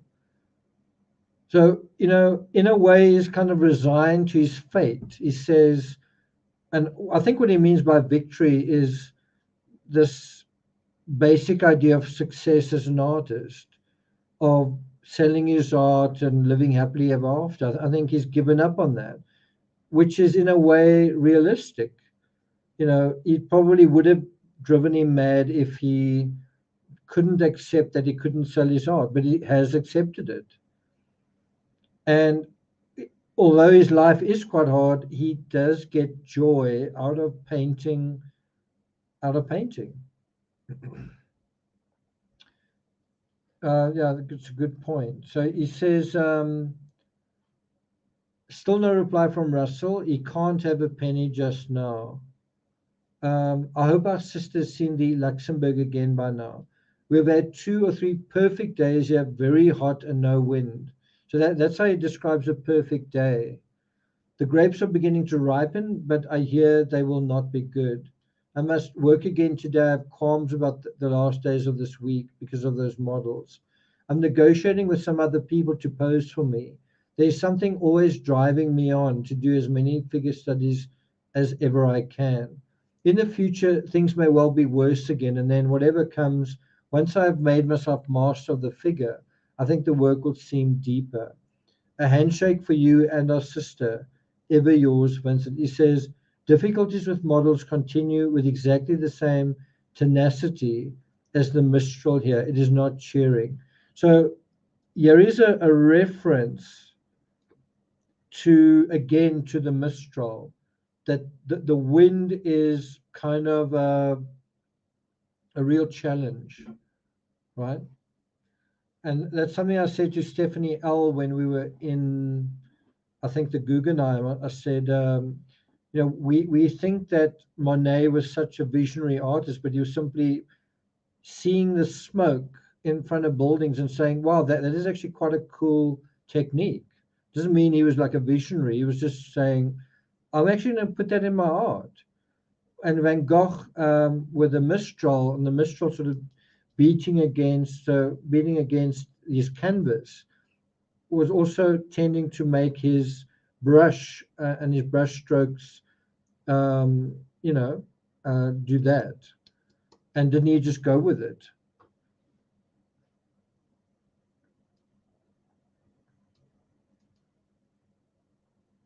I'm gonna yawn again. I thought I had one more letter. Have I just read it? I think I did. So yeah, so I'm done with August. So we'll continue with the 1st of September. And as you can see, I think it's maybe the next letter or the letter after that, he starts to deal with the night cafe. So I think it's somewhere in September. There you have it, the night cafe. And as soon as you kind of get to the night cafe, it's hard to say that it's like you're really starting to go into the meat and potatoes of Van Gogh's story. Before that, he sort of does this and that and whatever.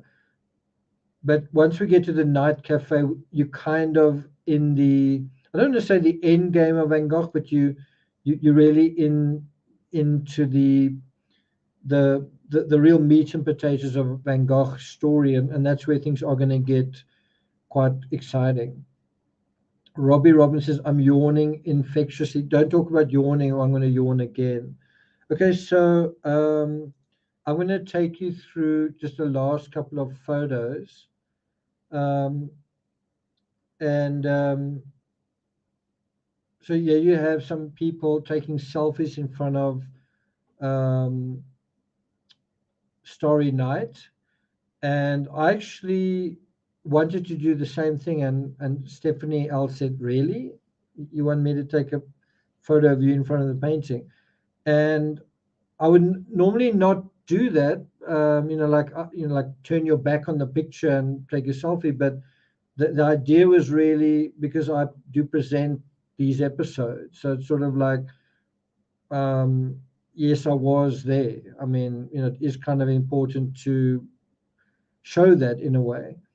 But I did feel a little weird after she was like, really, you also want to be one of the take a photo of me in front of the painting thing.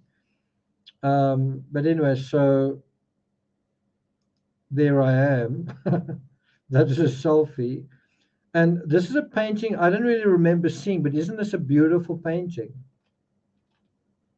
Also very thick impasto, right?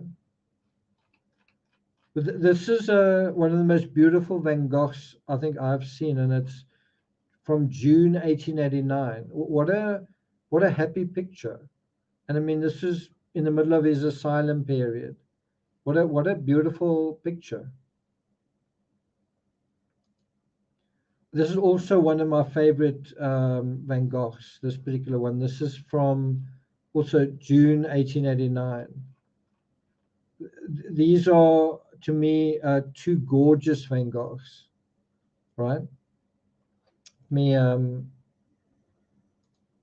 make it a bit bigger. Nisi, good to see you. Thanks very much. I'm really sorry I didn't see you in Prescott. Yeah, it's just if I just went from Flagstaff to Moab so quickly, or even from Thousand Oaks to Flagstaff so quickly. I just didn't really know. I didn't really, I think, realize where Prescott was until it was a bit too late. But thanks very much. Silent Murmur says, maybe it makes me momentarily tearful because his art matters to me, but he will never know that. That is, I can understand how you can feel quite tearful about that. Okay, so there's just, again, you get just a sense of how thick his art is sort of laid on. And again, that is the actual canvas sticking out underneath. There you can see it as well. There you can see it as well. I don't know if you can see, that's the canvas there, right? That's the canvas sticking out underneath.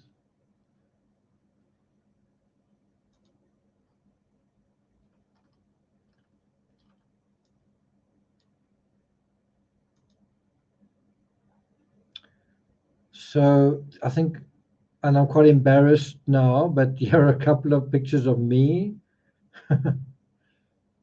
And there you can see the time. It is about 4 o'clock. My flight was a little bit after that. Well, not a little bit. It would be in about 3 hours that I needed to get to the airport. So anyway, there we go. And then after this, we went to the Guggenheim. So anyway, he says the cypresses still preoccupy me. It astonishes me that no one has yet done them as I see them. And how does he see them? He sees them as whirling and kind of in turmoil. And, he says, I also need a starry night with cypresses, or perhaps above a field of ripe wheat. And so this was coming out of the Met, just a statue. And that's outside the Guggenheim. I don't know why, but I thought the Guggenheim would be like 3 or 4 or 5 times bigger. I thought it would be at least 2 or 3 times, 4 times bigger than it actually was. I mean, if you look at the scale here, there's a guy standing here. It's almost like the width of 3 cars side by side. It's not terribly big.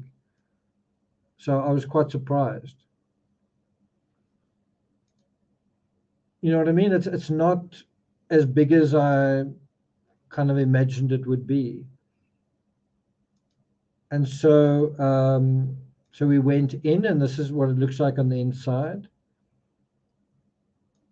And we saw these sort of wire constructs. And it just shows you there are all sorts of different ways to express oneself. I mean, I guess one could call this minimalist, right? And this artist is Gigo, right? Gigo.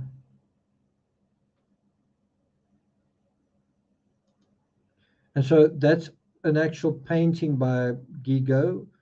Gigo's real name is can't remember what her real name is. Let me just quickly Google it. Gigo's real name is Gertrude Goldsmith. This is her in action. That's her. She's from a Jewish German family. She moved to Venezuela. And are we going to see any other pictures? No. But anyway, that's her. So in a weird way, it's kind of like Van Gogh as well. Her name's Gertrude Goldschmidt, but she refers to herself as Gigo. He's Vincent van Gogh. He refers to himself as Vincent, in his art anyway. So this was a self-portrait by Picasso.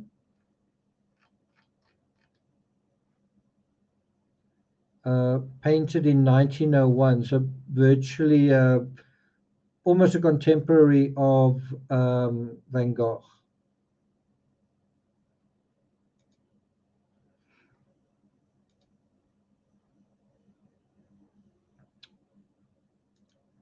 That is another Picasso, 1901.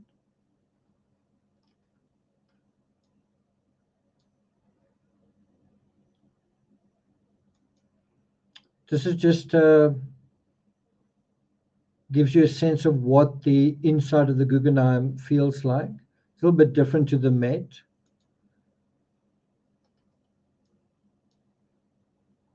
I'm grateful to Stephanie L for, I mean, she actually paid for me to go in and even paid for lunch. So she paid for me going into the Met.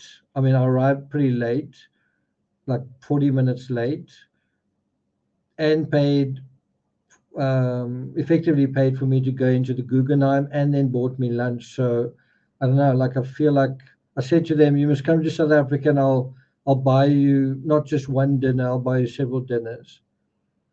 I actually felt quite bad about it because it was like, anyway.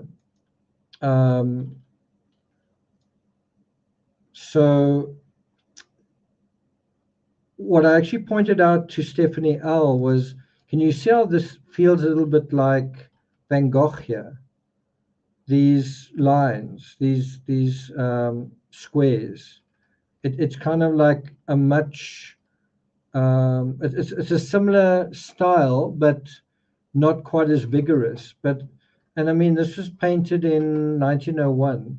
Can you see it's the same kind of, not the same technique, but a similar technique, right?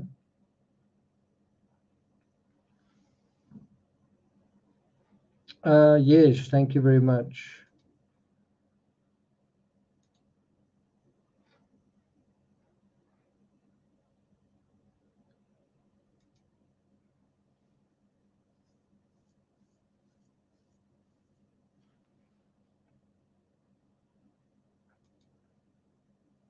There you have that same, again, that same sort of technique of, in a way, of Van Gogh, dots, dashes, lines, it's a similar thing, but also not quite the same.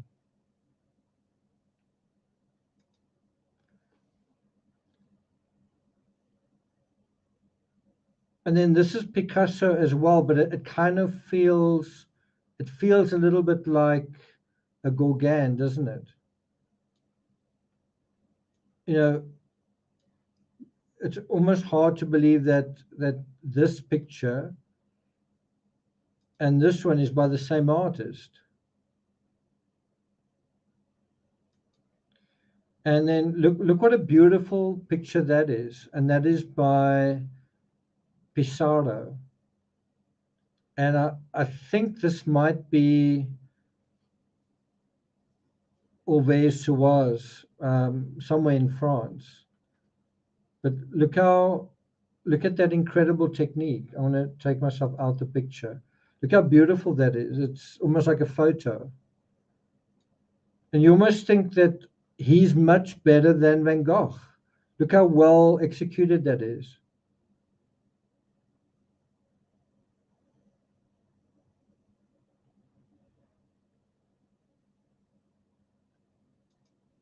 And then that is a Gauguin. And I was saying to Stephanie L that you basically don't really even need to look at the contents of these pictures. What you're really looking at is color.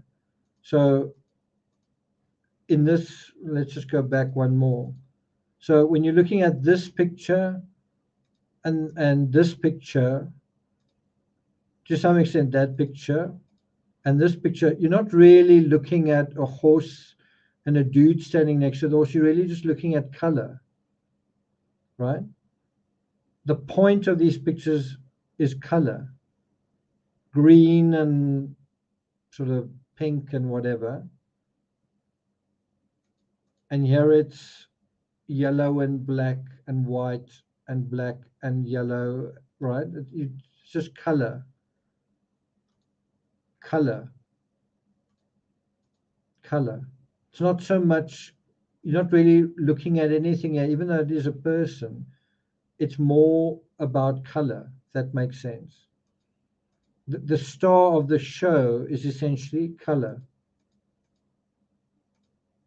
And anyway, Stephanie L was just saying how she really liked this picture. And I kind of stepped back and I thought, you can almost see this picture animating, that it would just in a moment start moving.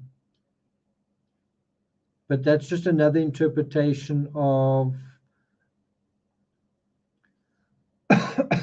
how to, represent trees and people in a playful way, I guess, compared to, for example, that picture. Well, I'm going to represent people. If you look at the lack of detail in this picture and the incredible amount of detail in this one, look how it looks almost as though every leaf has been executed, but it's in a way it's a little misleading, because he's executed the front leaves quite carefully, but then the back leaves aren't done so carefully. But there's an illusion that it's all done very, very carefully, and that makes it quite clever. This is another Gauguin. Quite nice. This is quite a nice picture.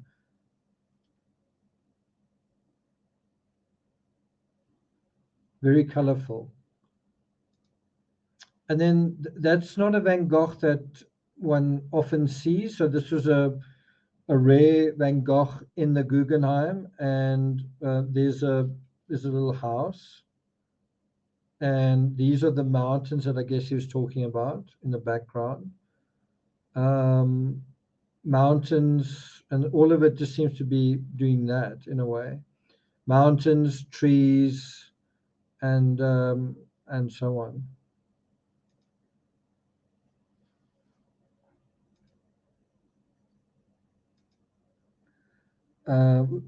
Who painted this? So there you have a Toulouse-Lautrec. That is one of the artists Van Gogh often refers to. Well, that is one of his artworks, right? This is this Degas? I think so.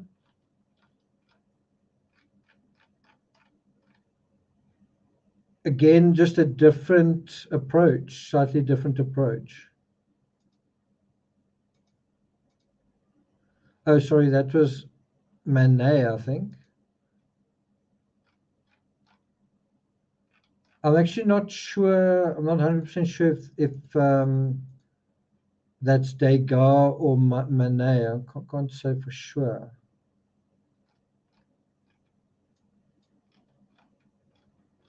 What does that look like? I can't quite make it out. I think it's Degas, but I'm not 100% sure. What do you guys say?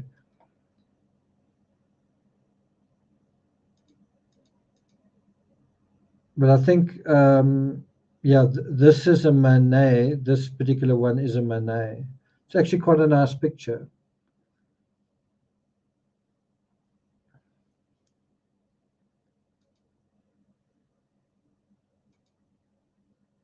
That's also Manet. That's Cezanne. I think this is worth a lot of money. Paul Cézanne. There is a Monet. sort of smoky scene. What was it called? The Palazzo.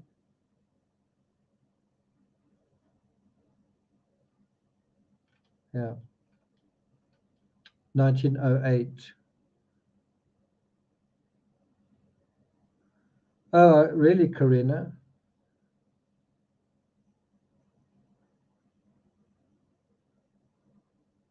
Okay, there you have it.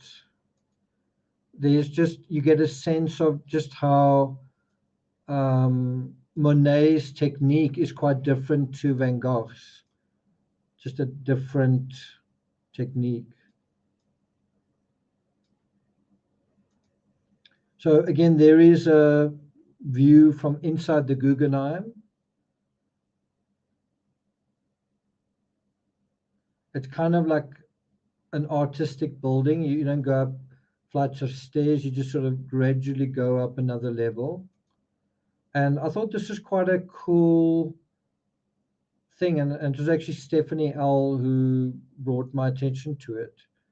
Let each man exercise the art he knows.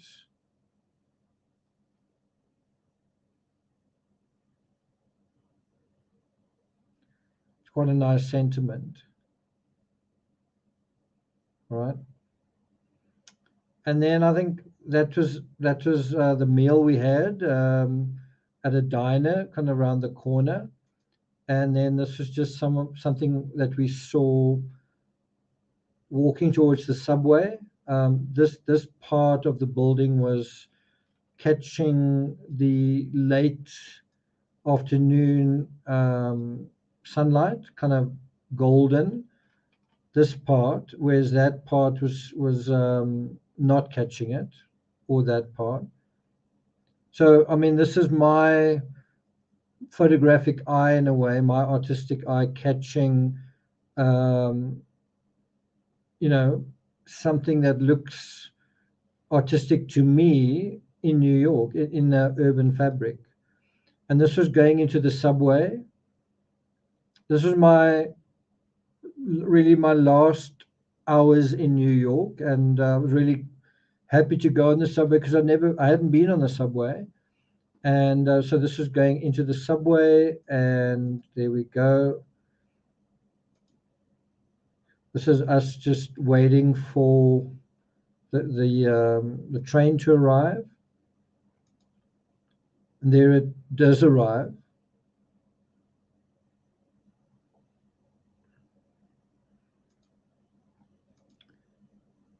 And then this was coming out fairly close to my station.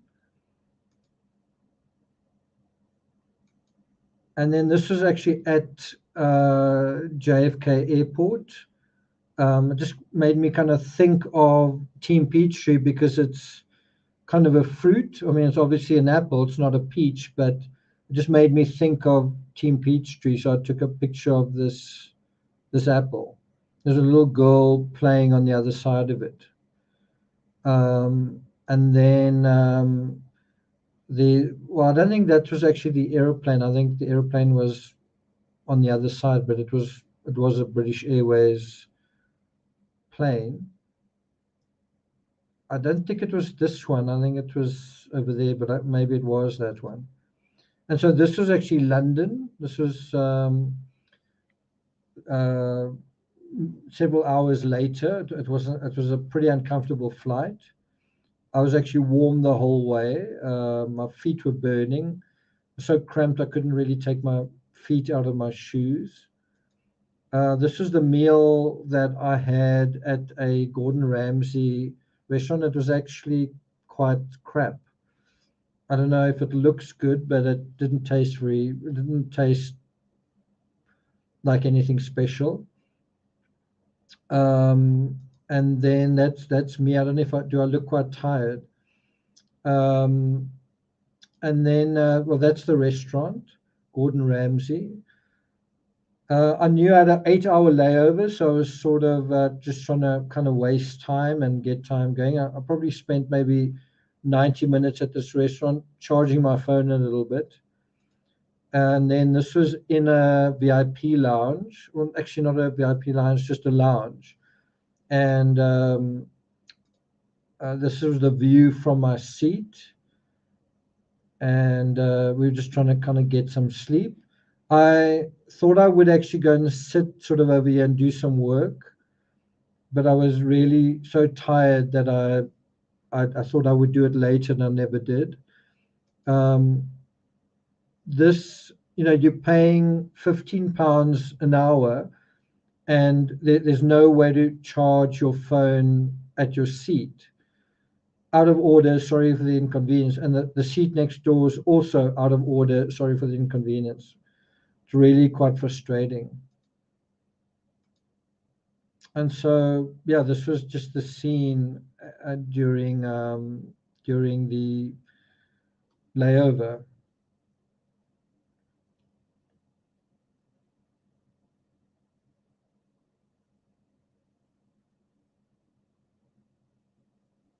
You could eat as much as you wanted. You could get drinks. You could theoretically take a shower, but the restroom was pretty full and kind of stinky. This is the scene at Heathrow. You can see quite busy, quite a lot of people.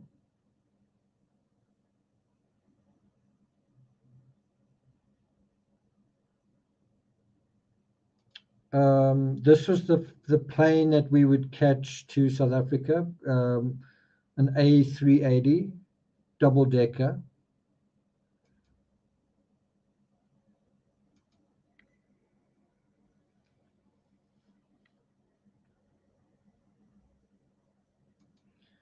Quite a big plane, right?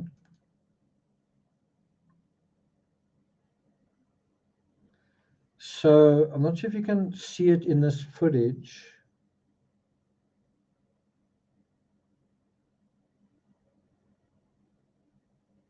You can't quite see it in this footage, but I noticed there were like some young kids. They were like young teenagers, and they kind of had the South African flag in their backpacks. And I sort of noticed them, and I noticed that they were Americans, and I thought, why are quite young kids going to South Africa?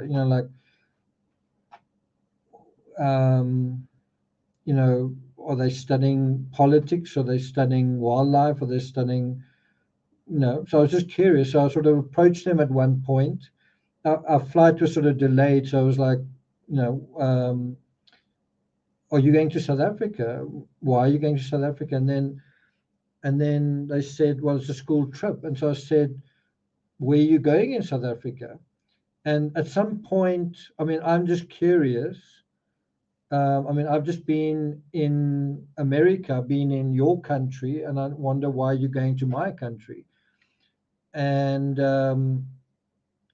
at some point, I sort of felt like they got a sense of this guy's creepy. Like, why is he asking so many questions? You know what I mean? And that was just quite unfortunate. Just sort of, I was quite tired, and I was just like, why are you going to South Africa? Where are you going? And they said they're going to Johannesburg, and then they're going to the Kruger Park, and then they're going to Cape Town or something. And I don't know, at some point, you just something passed between them where you kind of got the sense of don't talk to strangers or something. And it was just like, well, I don't know, it was just not a very nice moment. But then shortly after that, I actually met, what do you call it? Is it the sports scientist? I can't remember if it was a sports scientist or a physio or something like that. And I asked them about bone bruise, and then she said that she'd been in Boulder, and that they'd had such a great time in Boulder, and I was actually in Boulder about the same time that they were, so that was really quite interesting. What they were hiking in Boulder, and I think they attended a conference in Denver, so it was quite weird. Two South Africans were also in Boulder and in Denver, kind of when I was there. It's just quite interesting. Okay, and so I'm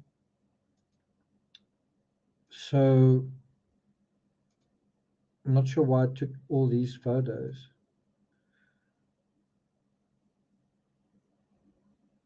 And so then I did this little video. I'm sure some of you saw it. And then, yeah, this was supposed to be taking this photo, but it was like in selfie mode. This is the world's biggest airplane.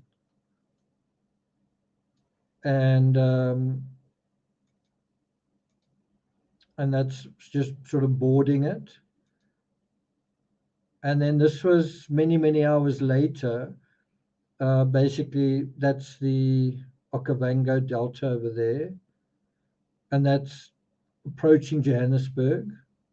And little did I know that we'd be landing in like impenetrable fog. Like we literally landed blind. And the fact that we were flying such a sophisticated aircraft meant we were able to do that. When I was in Johannesburg, all flights were grounded because they couldn't see in or out. But this particular airplane was able to navigate kind of in a soup of fog. And so that was sort of the end of the journey. And so that was breakfast, and that was the sun coming up over Africa. I don't know if you can see the ice there on the window.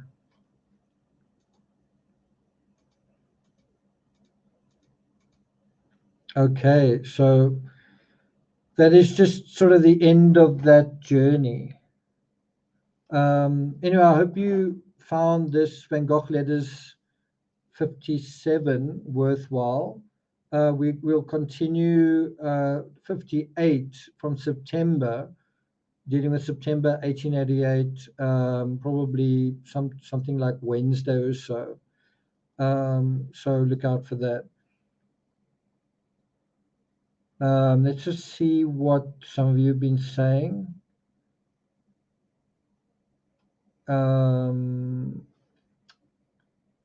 Flavor is never worth complicated physical. Okay.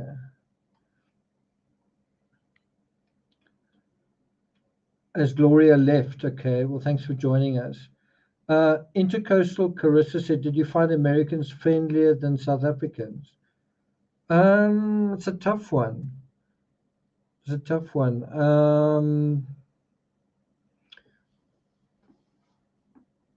I don't know. I think I would say yes. I always found it quite charming when you'd say thank you and someone would say you're welcome.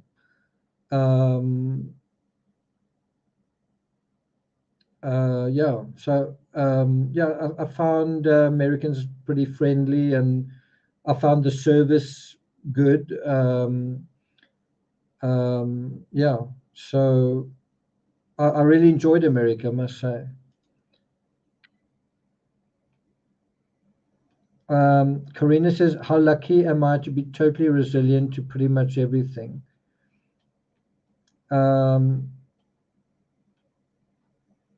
Robbie Robbins says, it's been a brilliant live. I've loved it. Thank you, Nick, and everyone. That's having manners.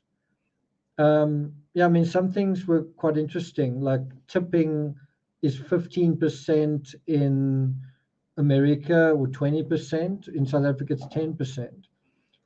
So just to give you an idea, last night I had quite a nice dinner with some friends. The dinner cost, what was it, 600 Rand, which is less, that's for two people, which is less than $30, right? So it cost less than $30 for South Africa. It's quite an expensive meal. So we had quite a few drinks. We had, I had some side sort of orders like vegetables or whatever, and then we also had coffee afterwards, and it was less than $30 for two people. So in other words, it's about $15 for a nice meal in South Africa, whereas it's basically a quarter to a third of the price you'd pay in America, and that was actually quite an expensive restaurant that we went to. Yeah, so it just gives you an idea, like a bit of a ballpark. Also, fuel in America is actually cheaper. Fuel is probably 2/3 as expensive as it is here. Someone was asking about Timmy. Well, here is Timmy. Timmy has had a good day today. He went walking with the schnauzers, so he had a fun day. It's kind of our bedtime. It's my bedtime and Timmy's bedtime. So that's what we're gonna do. We're gonna have a bit of a sleep. Timmy, are you gonna say goodbye?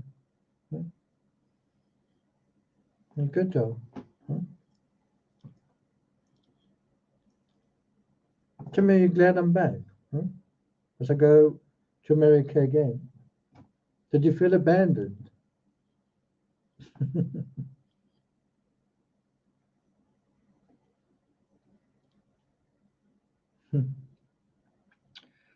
Stephanie says, thank you for coordinating the live today. I've missed you. Yeah, well, I'm glad that. Can you see how from South Africa it's easy to get the time exactly right because it's set to South African time. So anyway, I'm glad to see so many of you here, and yeah, we can look forward to quite a few more Van Gogh letters, like maybe once or twice a week. So we need to kind of get through another 25 odd episodes, so we'll see how that goes. Timmy. Anyway, so yeah. Timmy. Hey, what you doing? Good boy. Okay, guys, thanks a lot for being here. Enjoy the rest of your Sunday, and thanks a lot for the super chats. Thanks a lot for your comments and feedback. Stephanie L, if you're watching, maybe you're going to watch on playback or replay. Thanks a lot for. I really enjoyed our afternoon together in New York, so thanks very much. Stephanie H, you obviously know how much we enjoyed our afternoon. Well, our 2 days odd in Central Park and Broadway and everything. So really was a good trip. Anyway, thanks a lot, guys. Take care and see you next time. All the best. Very good.